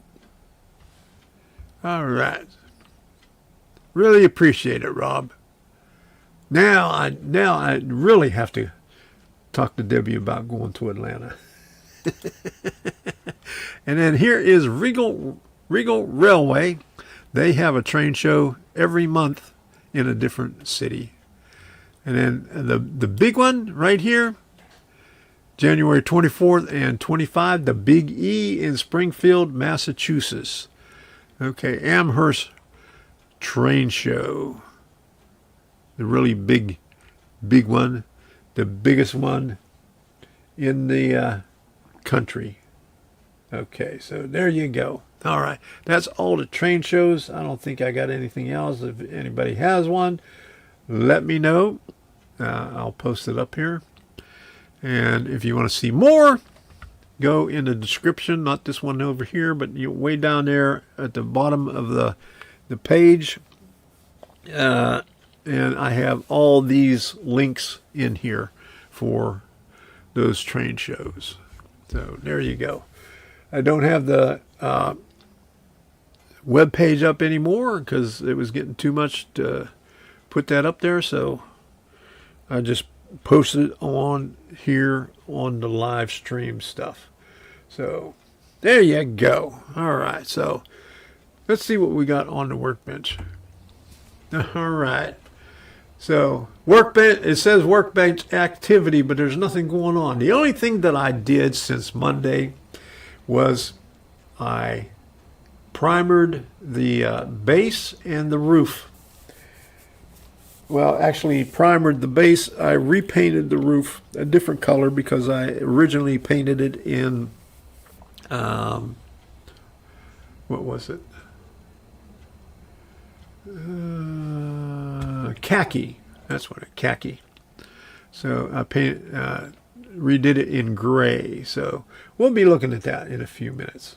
So that's what the thing looks like right there. So I've been working, doing stuff on the layout for a while. Not on the layout. I got to do stuff on the layout. Now, I was working outside in the yard. I finally got more sod, and I leveled out the last pieces of pavers. And we was out there this morning. Debbie was out there spray painting her vases. She's doing it early because she's buying vases every time she goes to the thrift stores so she could decorate them for Christmas and donate them back. So she said, you know, if we, because we was talking about it the other day about putting some of those big pavers back in the back. She says, you know, you could put those 20-inch pavers down in there. It won't cost too much. So we were trying to figure out how much it would cost, and I could get 40 pavers, and that would put it out a little bit further. It'd be just as wide, and put it out just a little bit past what I have now, because I got 3 rows of 16-inch ones. So 4 rows of 20-inch ones will put it out way further, and it only costs about $320. I haven't reached out to them yet. I'll have to do that soon. I'll try to give him a call, or try to find out. I'll see if I can find his phone number. Because usually you could pull something up on Google and find people's phone numbers up there somehow. But I'll find out about it.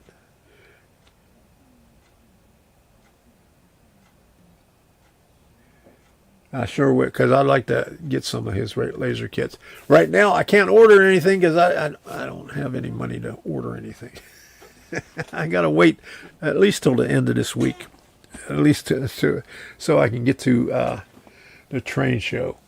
But anyway, what was I saying? Oh yeah, so $320 to do the all those pavers back there. So, and that's, I told Debbie soon, maybe after I put, because I got what, I think I got 1.5 inch PVC pipe. I already have it set up. All I have to do is drill the holes, but I need to, right here where the washer is, right behind me, right in front of me, it drains out into a 30-gallon plastic drum. which isn't big enough. I mean, it'll handle one wash load, but if we wanted to do more than one load, say like one load and then do one an hour later, can't do it because it'll overflow and back, come back up on you. So I picked up a 1.5 inch with a T and caps on the end, and I cut off I think about 18 inches on each end, so it goes out 7 foot, and then it'll go that way, and I have to drill holes on it, and I got a bunch of rocks that I could put in there. I'll connect that to the barrel, just like a regular septic tank, and let that overflow into that, so we could do at least 2 loads of laundry in one day. So whenever I do that, then we'll think about putting some of those 20-inch pavers in there. Won't buy them all at once, but that's why I'm broke, because I'm spending it all on the outside. I think let me see, I get 16, 20, that's 30. I bought 50 pieces of sod, so that was $100 right there, plus tax, plus all the pavers.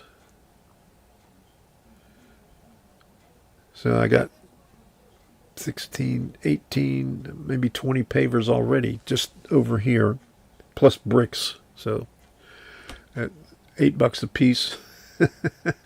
So I spent some money on that. Could have been using it on trains, but since I'm taking advantage of the good weather out there, and so that's what I'm working on. So hopefully I'll get finished with this stuff sometime before I run out of money and before I run out of health, before my back goes on me. I walked today, and it kind of hurt a little bit from walking, because I didn't walk because I've been working out in the yard. I've been doing that instead of walking, and it seems like walking tires me out and hurts more than working in the yard does.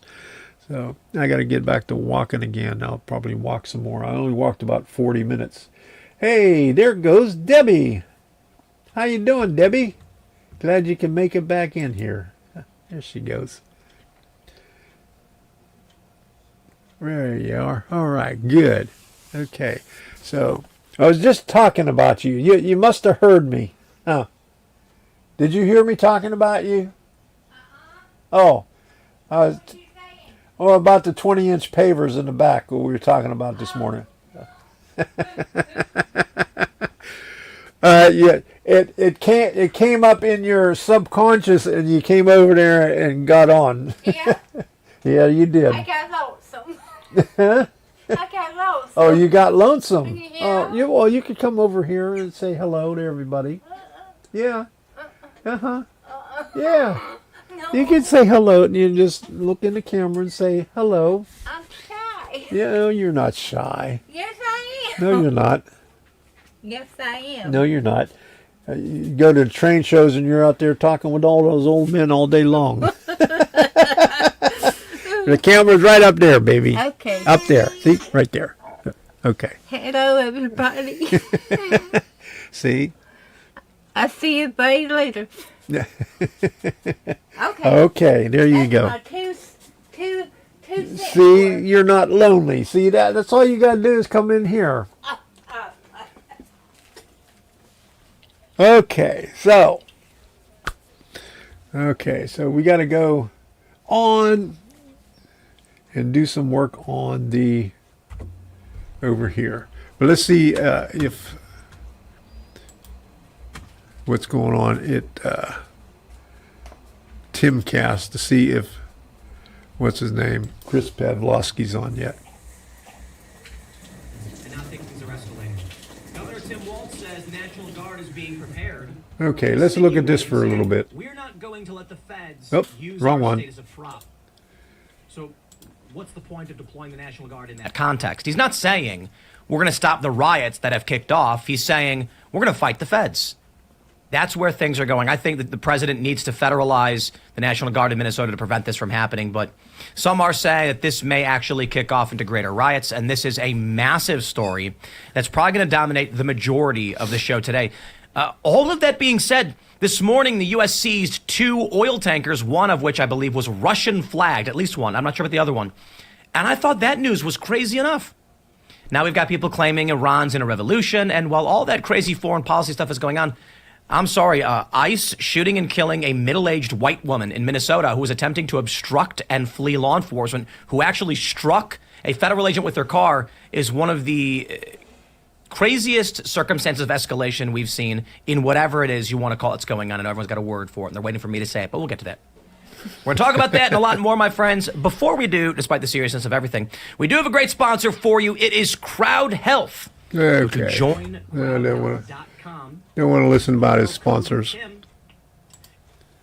All right, so I'll see if Pavloski comes on. When Pavloski comes on, I'll switch back to him. But he's the guy that CEO of Rumble. But in the meantime, we're going to head on over here. I'm going to shut this microphone off. I'll put this one on. Some low-cost, high-quality doctors vetted by Crowd Health.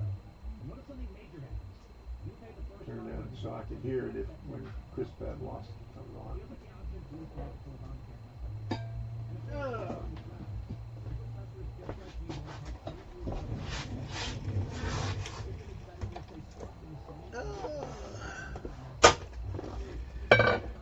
Okay, here we go.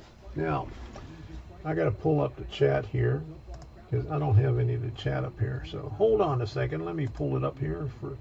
Let me get this done here. Get the chat up here. Pop it out.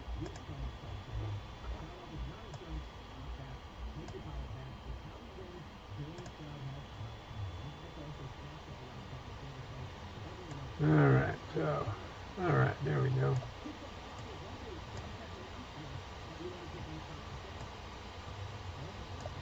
Here we go. All right, got that up there.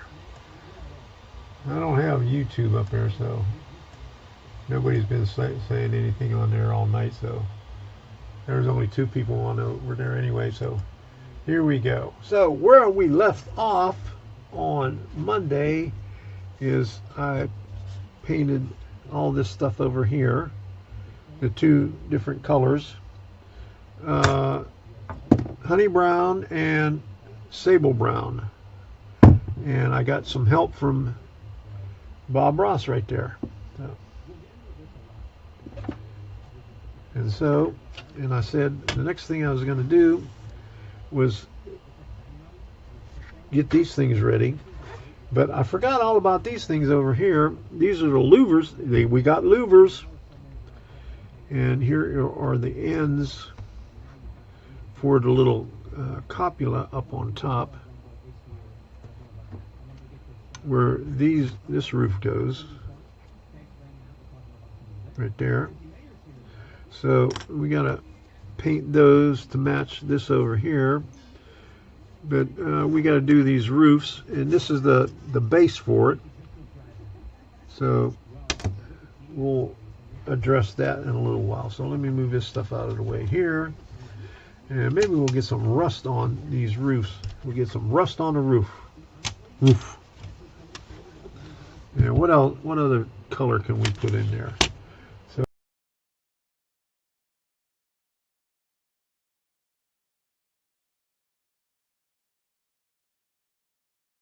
So this is I just bought another raw in a small thing. Let me see. Yeah, raw right here. So I just picked this up at, I think I got this at Hobby Lobby the other day. So let's see what we can do with that. And that's what I use for the rust. And maybe we should put some black in there too.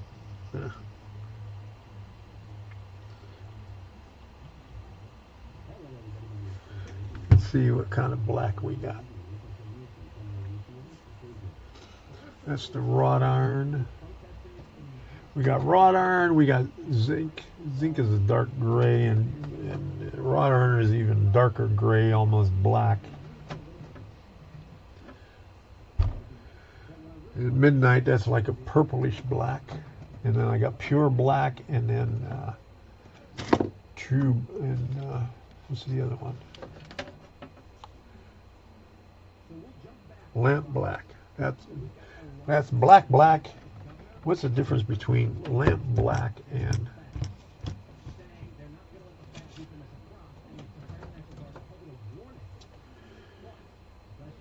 pure black? Okay. Pure lamp black is darker than pure black. This is the lamp black. This is the pure black. Or it could be just the. Is this the same? Could be just the container it's in. Let's take a look at it this way. Okay, so yeah, it does look a little bit lighter. So that's a little bit light. It's pretty thick too. No lamp. Or without color, huh? Ugh, man, that one's stuck. I got to get my channel locks.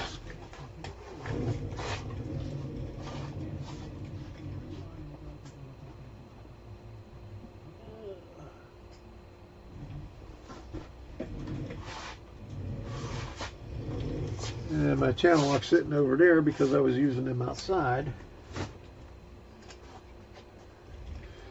I got some sauerkraut the other day. We had kielbasa and sauerkraut for what was it, New Year's? And I got some from Rural King and I got some from Aldi's, both of them in jars, and it was a hell of a lot better than the bag of sauerkraut that we normally get from the grocery store. Yeah, that was much darker. Okay, that's too dark. I don't want to do that. And my Rumble froze over on the other computer that I had TimCast on. So.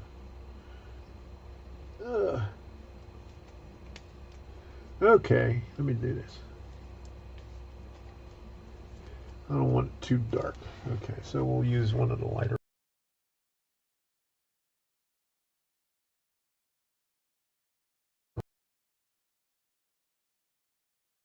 ones.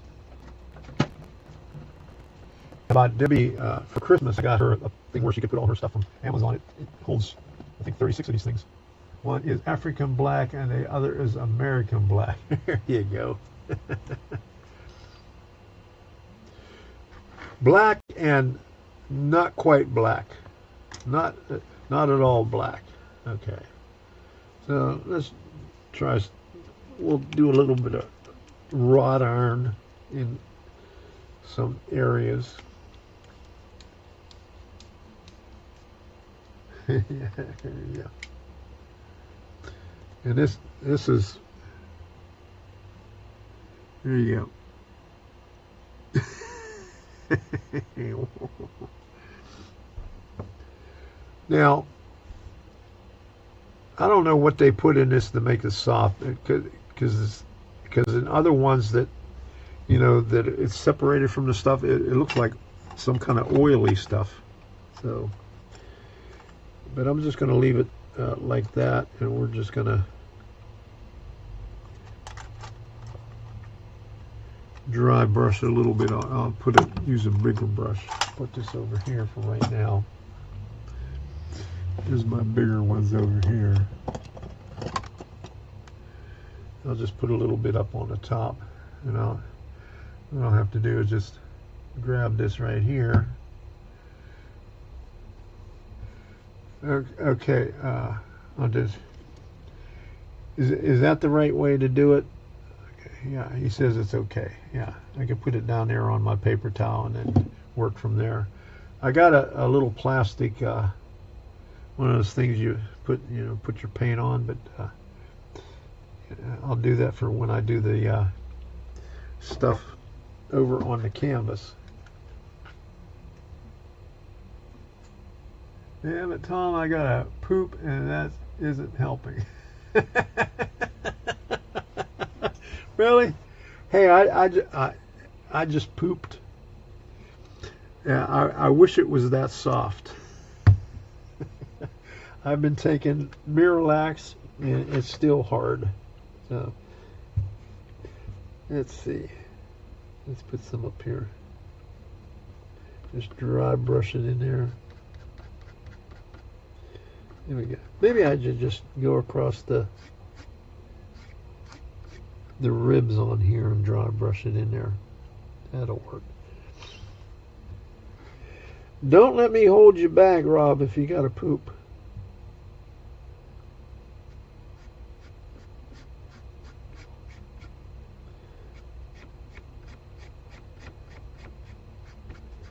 Yeah, that'll bring out the color a little bit. Don't want to put too much in there though.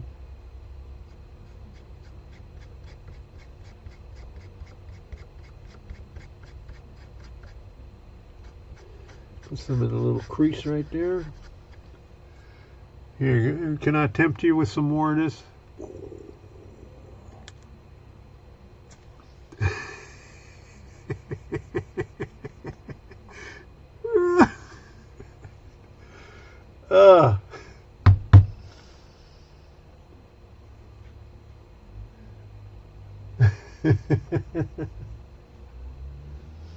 Did that help you out, Rob? There you go.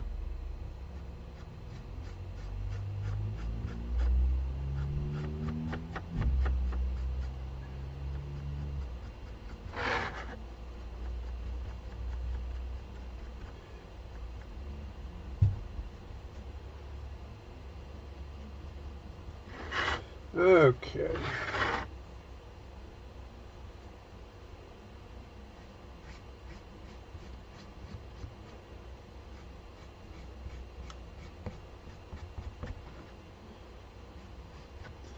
Well, when you get too much on there, you get the big blotches on there like that, so.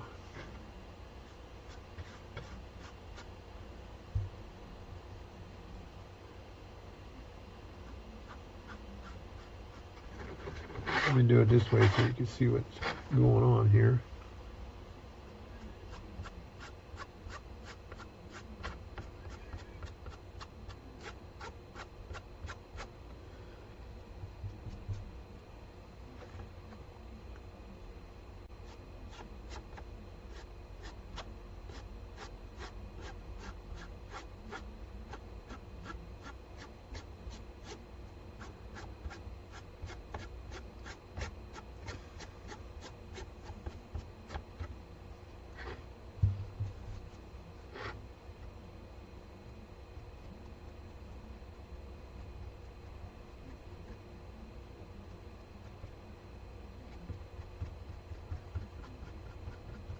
Okay, let's do this one over here.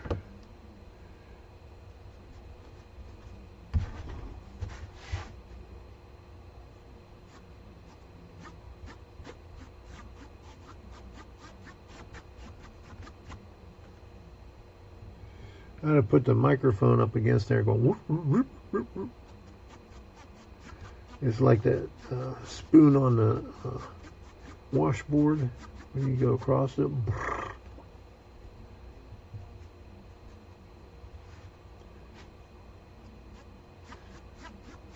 Some great sound effects there, huh?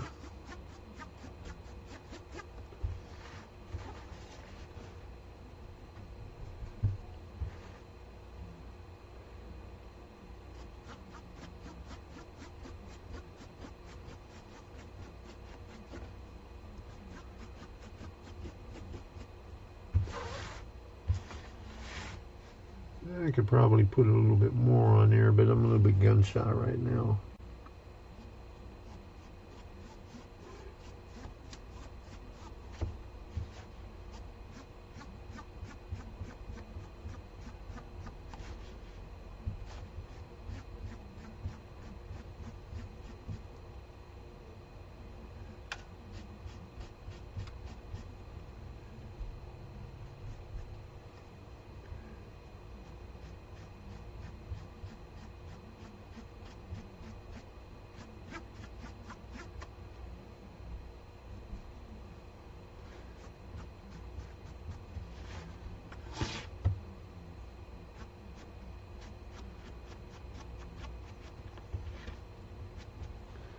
I think I might have to put a little bit more out there.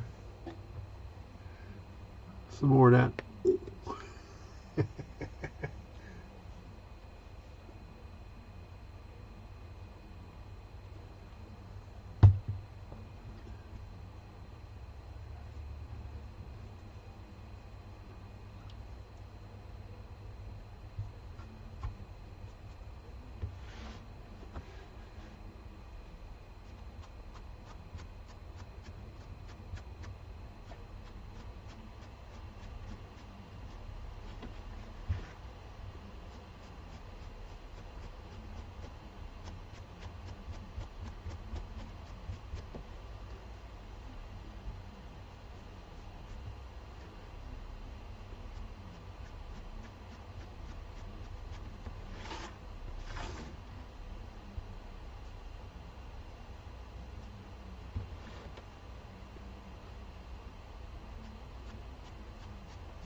Okay, that'll be enough on that one. Let's see if we could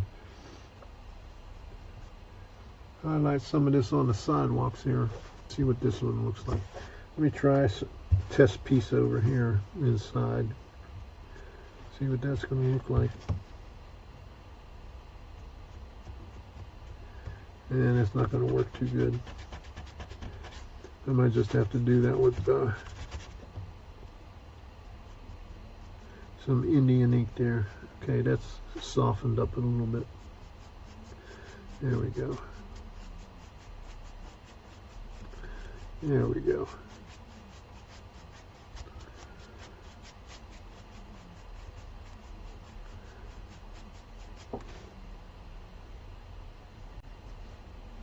Gotta get most of the color off of it.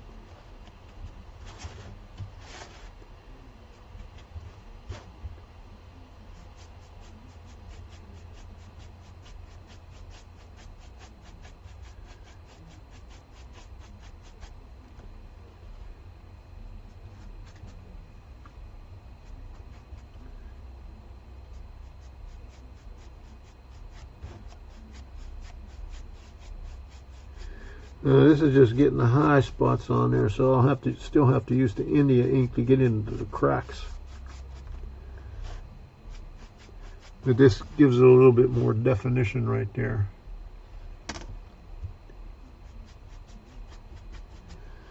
Alright, so let me do some. This is the concrete on the bottom here. Let's see what we can do with this thing here.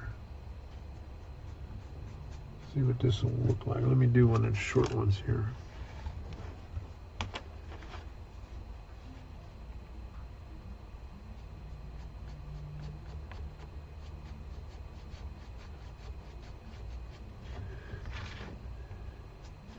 This is just on the high spots. I might have to go in there and maybe that'll work out right now. I won't have to do anything else with it.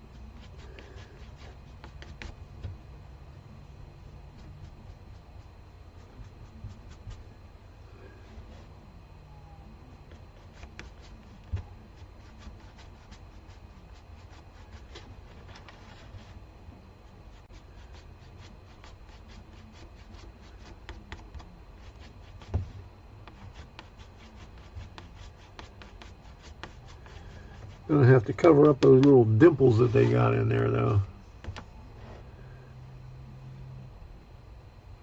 I didn't sand them down good enough. You can still see them. Man, look at that one there. Man.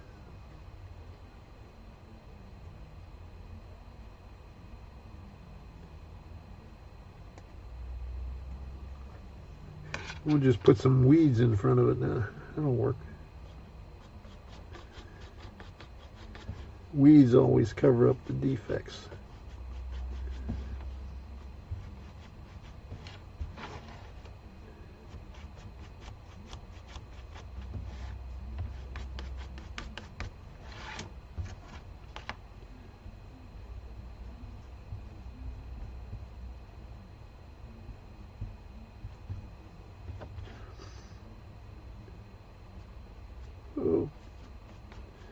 That went a little bit too heavy.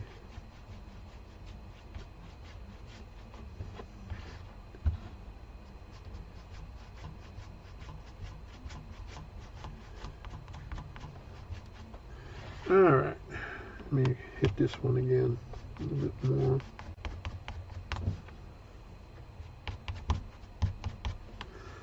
Okay, let me go clean this brush off right here.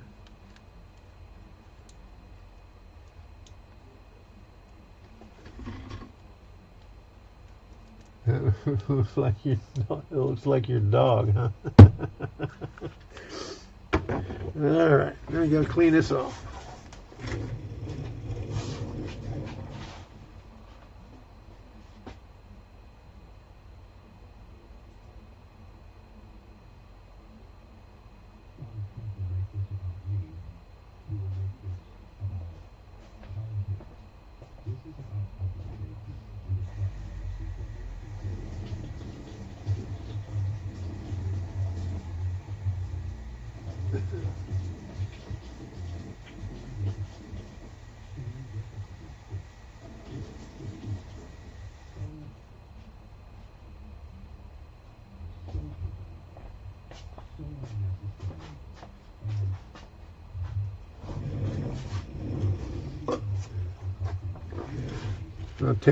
TimCast has got what Tim Walsh has been saying today. It's so unnecessary.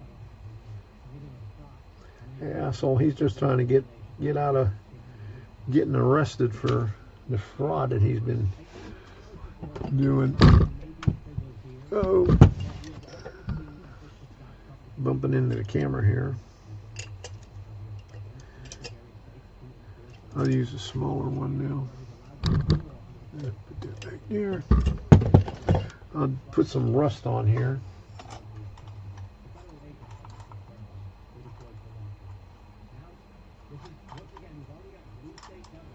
Use that little one right there.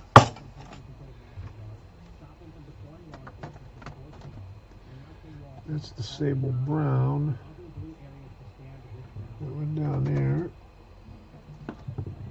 Or no, did I have the brown over here? I had the brown over here.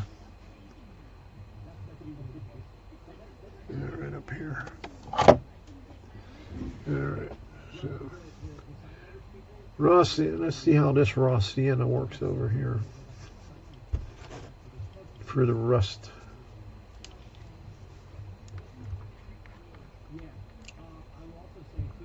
Oh boy. Alright. Now this is like a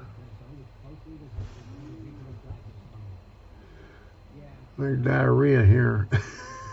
This is even better. I'll just put some over here on it. That's still pretty thick too.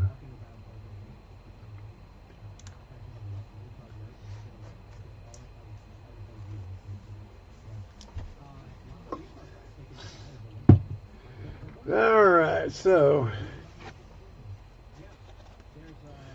we'll put some on the edges.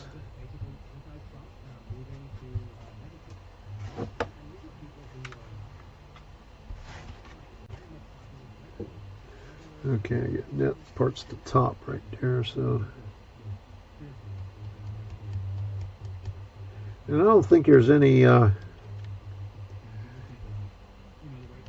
stacks on this one here. I'll have to look at the picture to see if we need to put anything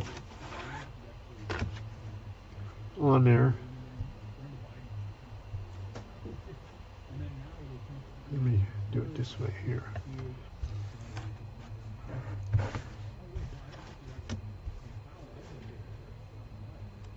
Oop, that's too much.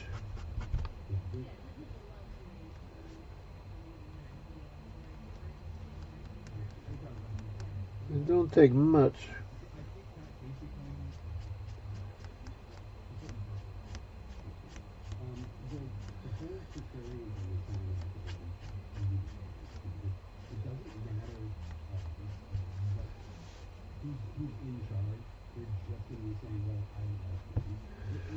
A little bit underneath this thing right here.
Chris Pavloski was supposed to be on there, and I don't think he showed up there yet on TimCast.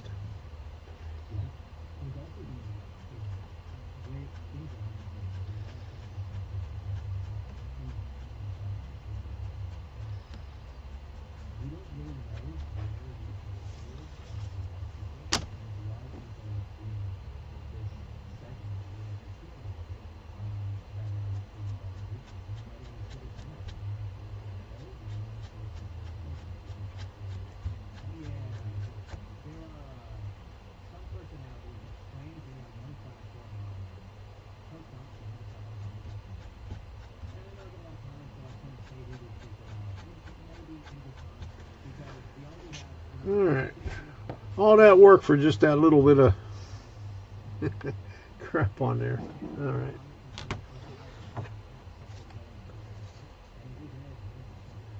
Okay, that one has a heavier one than this one.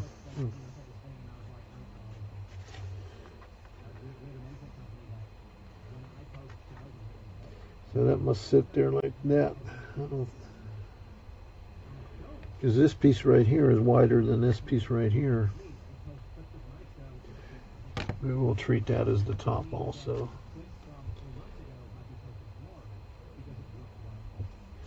So we'll just go right underneath the lip of that thing and along the edge.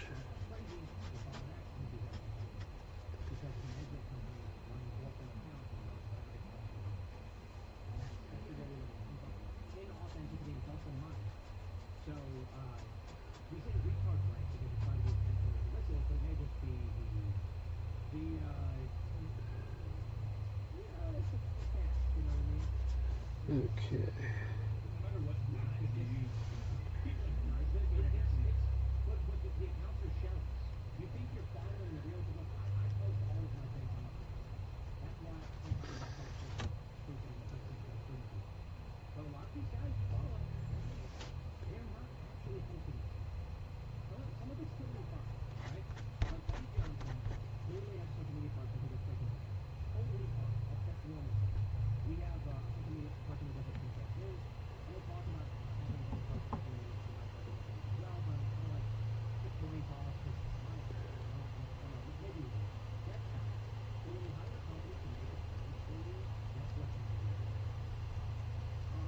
Okay.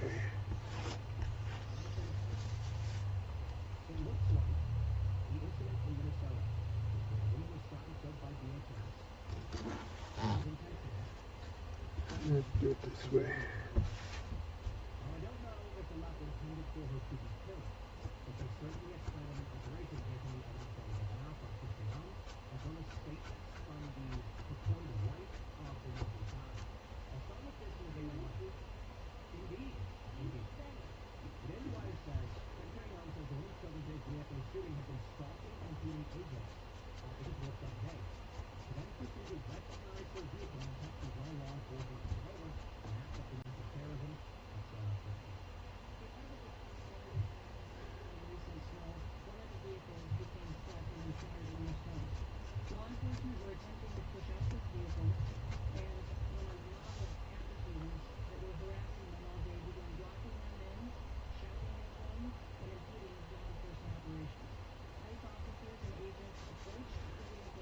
I hear Christy Gnome's voice on there now.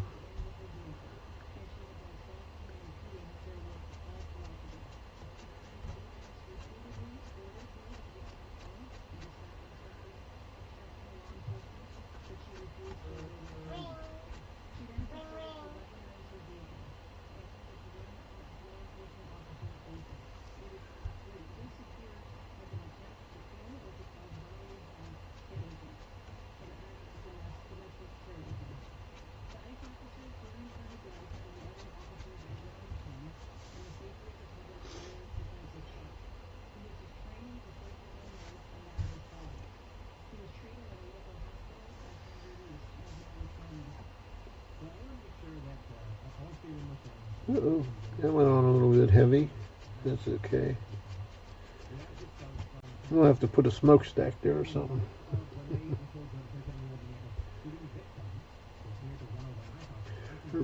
Or maybe that'll work out good because we got these louvers up here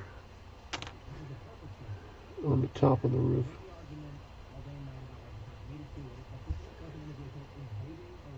Have to do it a little bit more once we figure out where that goes when we get the roof together.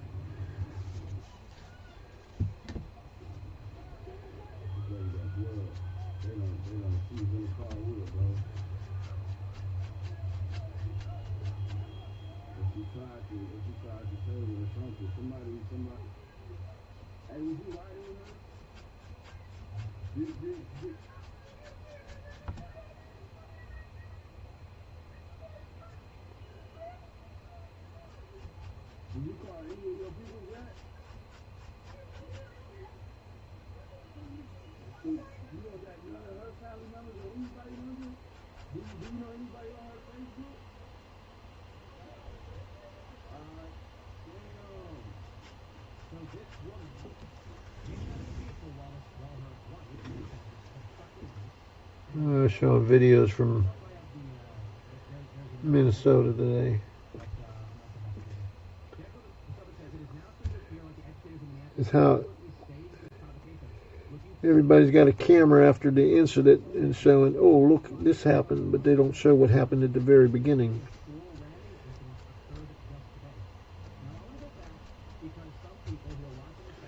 Okay, so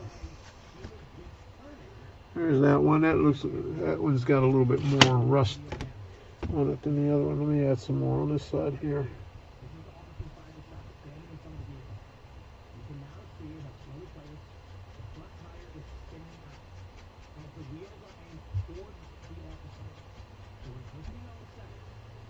Yeah, he's going over the video right now.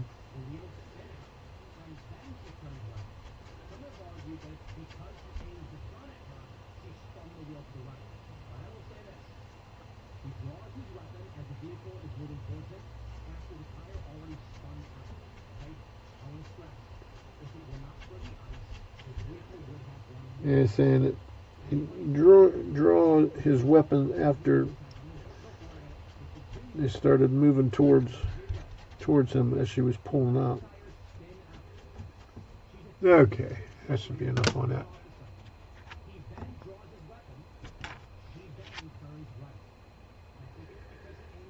Okay, so this one, okay, so these, I guess like on this one here, I just have to put it together like this because there's no ridge on that one there. So that one will go like that. Okay, so I'll put some right at the very top of this.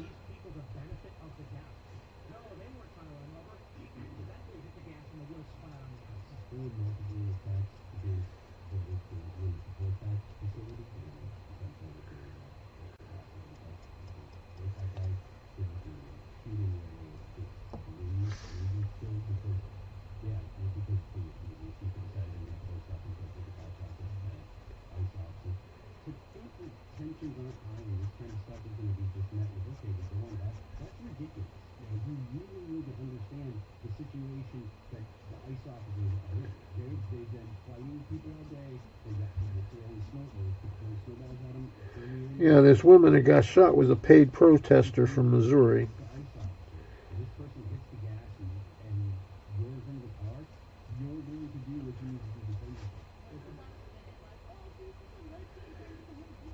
She was there blocking the street so the ICE agents couldn't get through.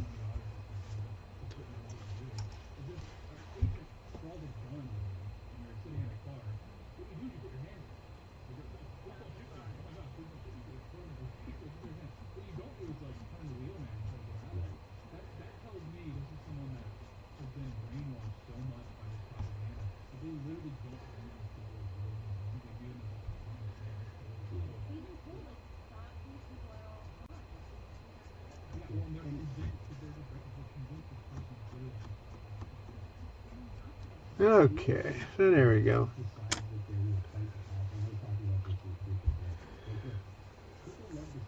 Let's put some rust on this one here.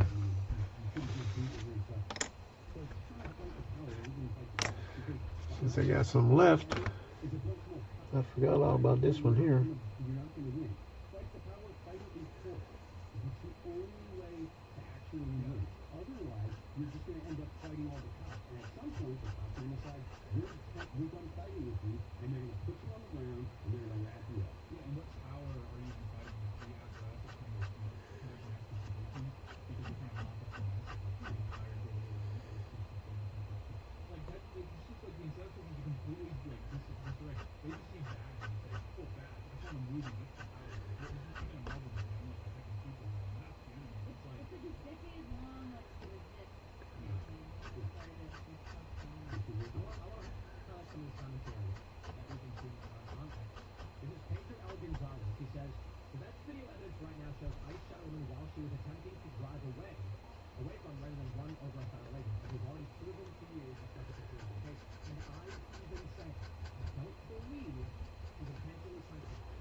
Whew.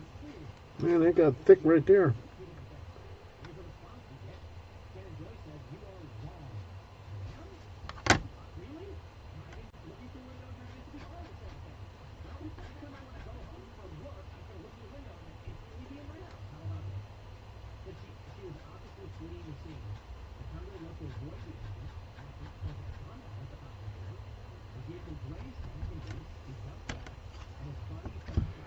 Okay, I need a little bit more.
Yeah, the stream froze again over there.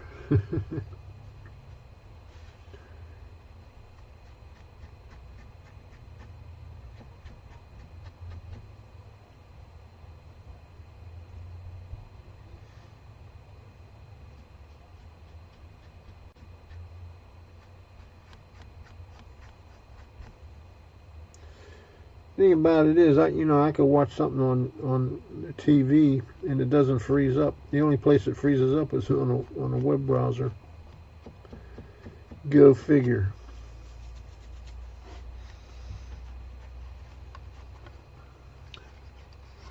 So why is that?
Oh, got a little heavy there. And then we get a lot of rust up there. Okay. Fix that.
Don't forget the edges.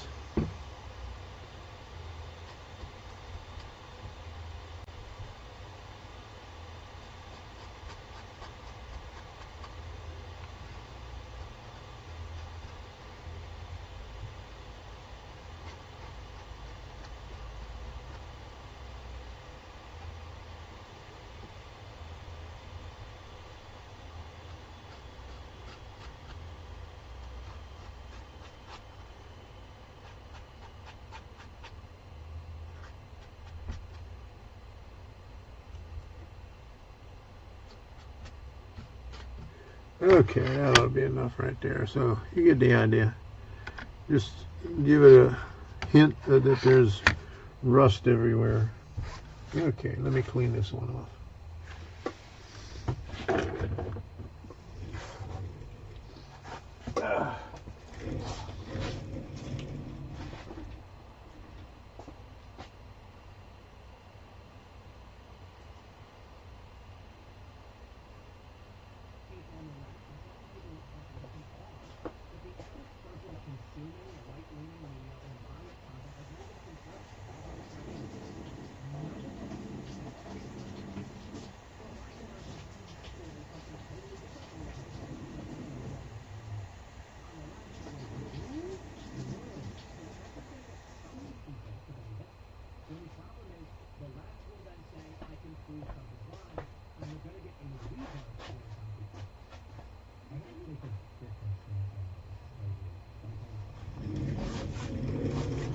Okay. Yeah, Chris Pavloski's in the chair now. He probably was there before, but I didn't see him because Tim was yapping the whole time.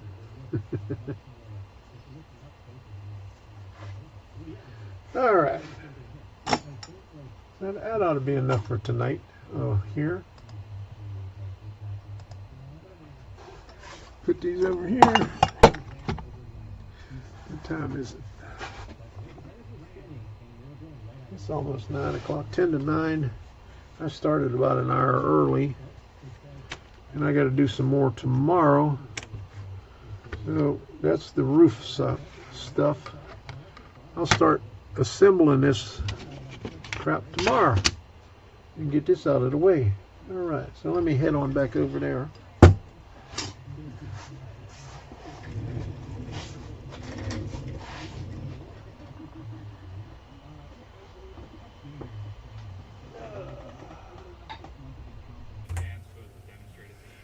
Okay, I'm back over here now.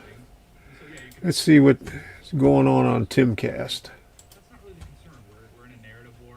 Trump accurately understands that his opposition, it doesn't matter what pitch he makes towards them, they just see Turn Donald the Trump volume up posted a it and little they're gonna bit. be against it. So again, I mean, yeah, you could pick apart and say, is this useful? Is this not useful? I think the framing is useful. I think the framing of like, hey, the one thing that is true is he's lucky to be alive. Not necessarily because he got ran over, but because this lady would have killed him if it was the summer. Yeah, maybe he's like overcorrecting because whatever he says, they're going to say he's lying. So he probably figured, oh, I might as well. Yeah, it's framing. Go. Yeah, I only Well, got one it's like person J.D. on Vance has demonstrated YouTube, so I'm the going to importance cut of framing, YouTube like when off. that Bye-bye, Politico group YouTube. chat leak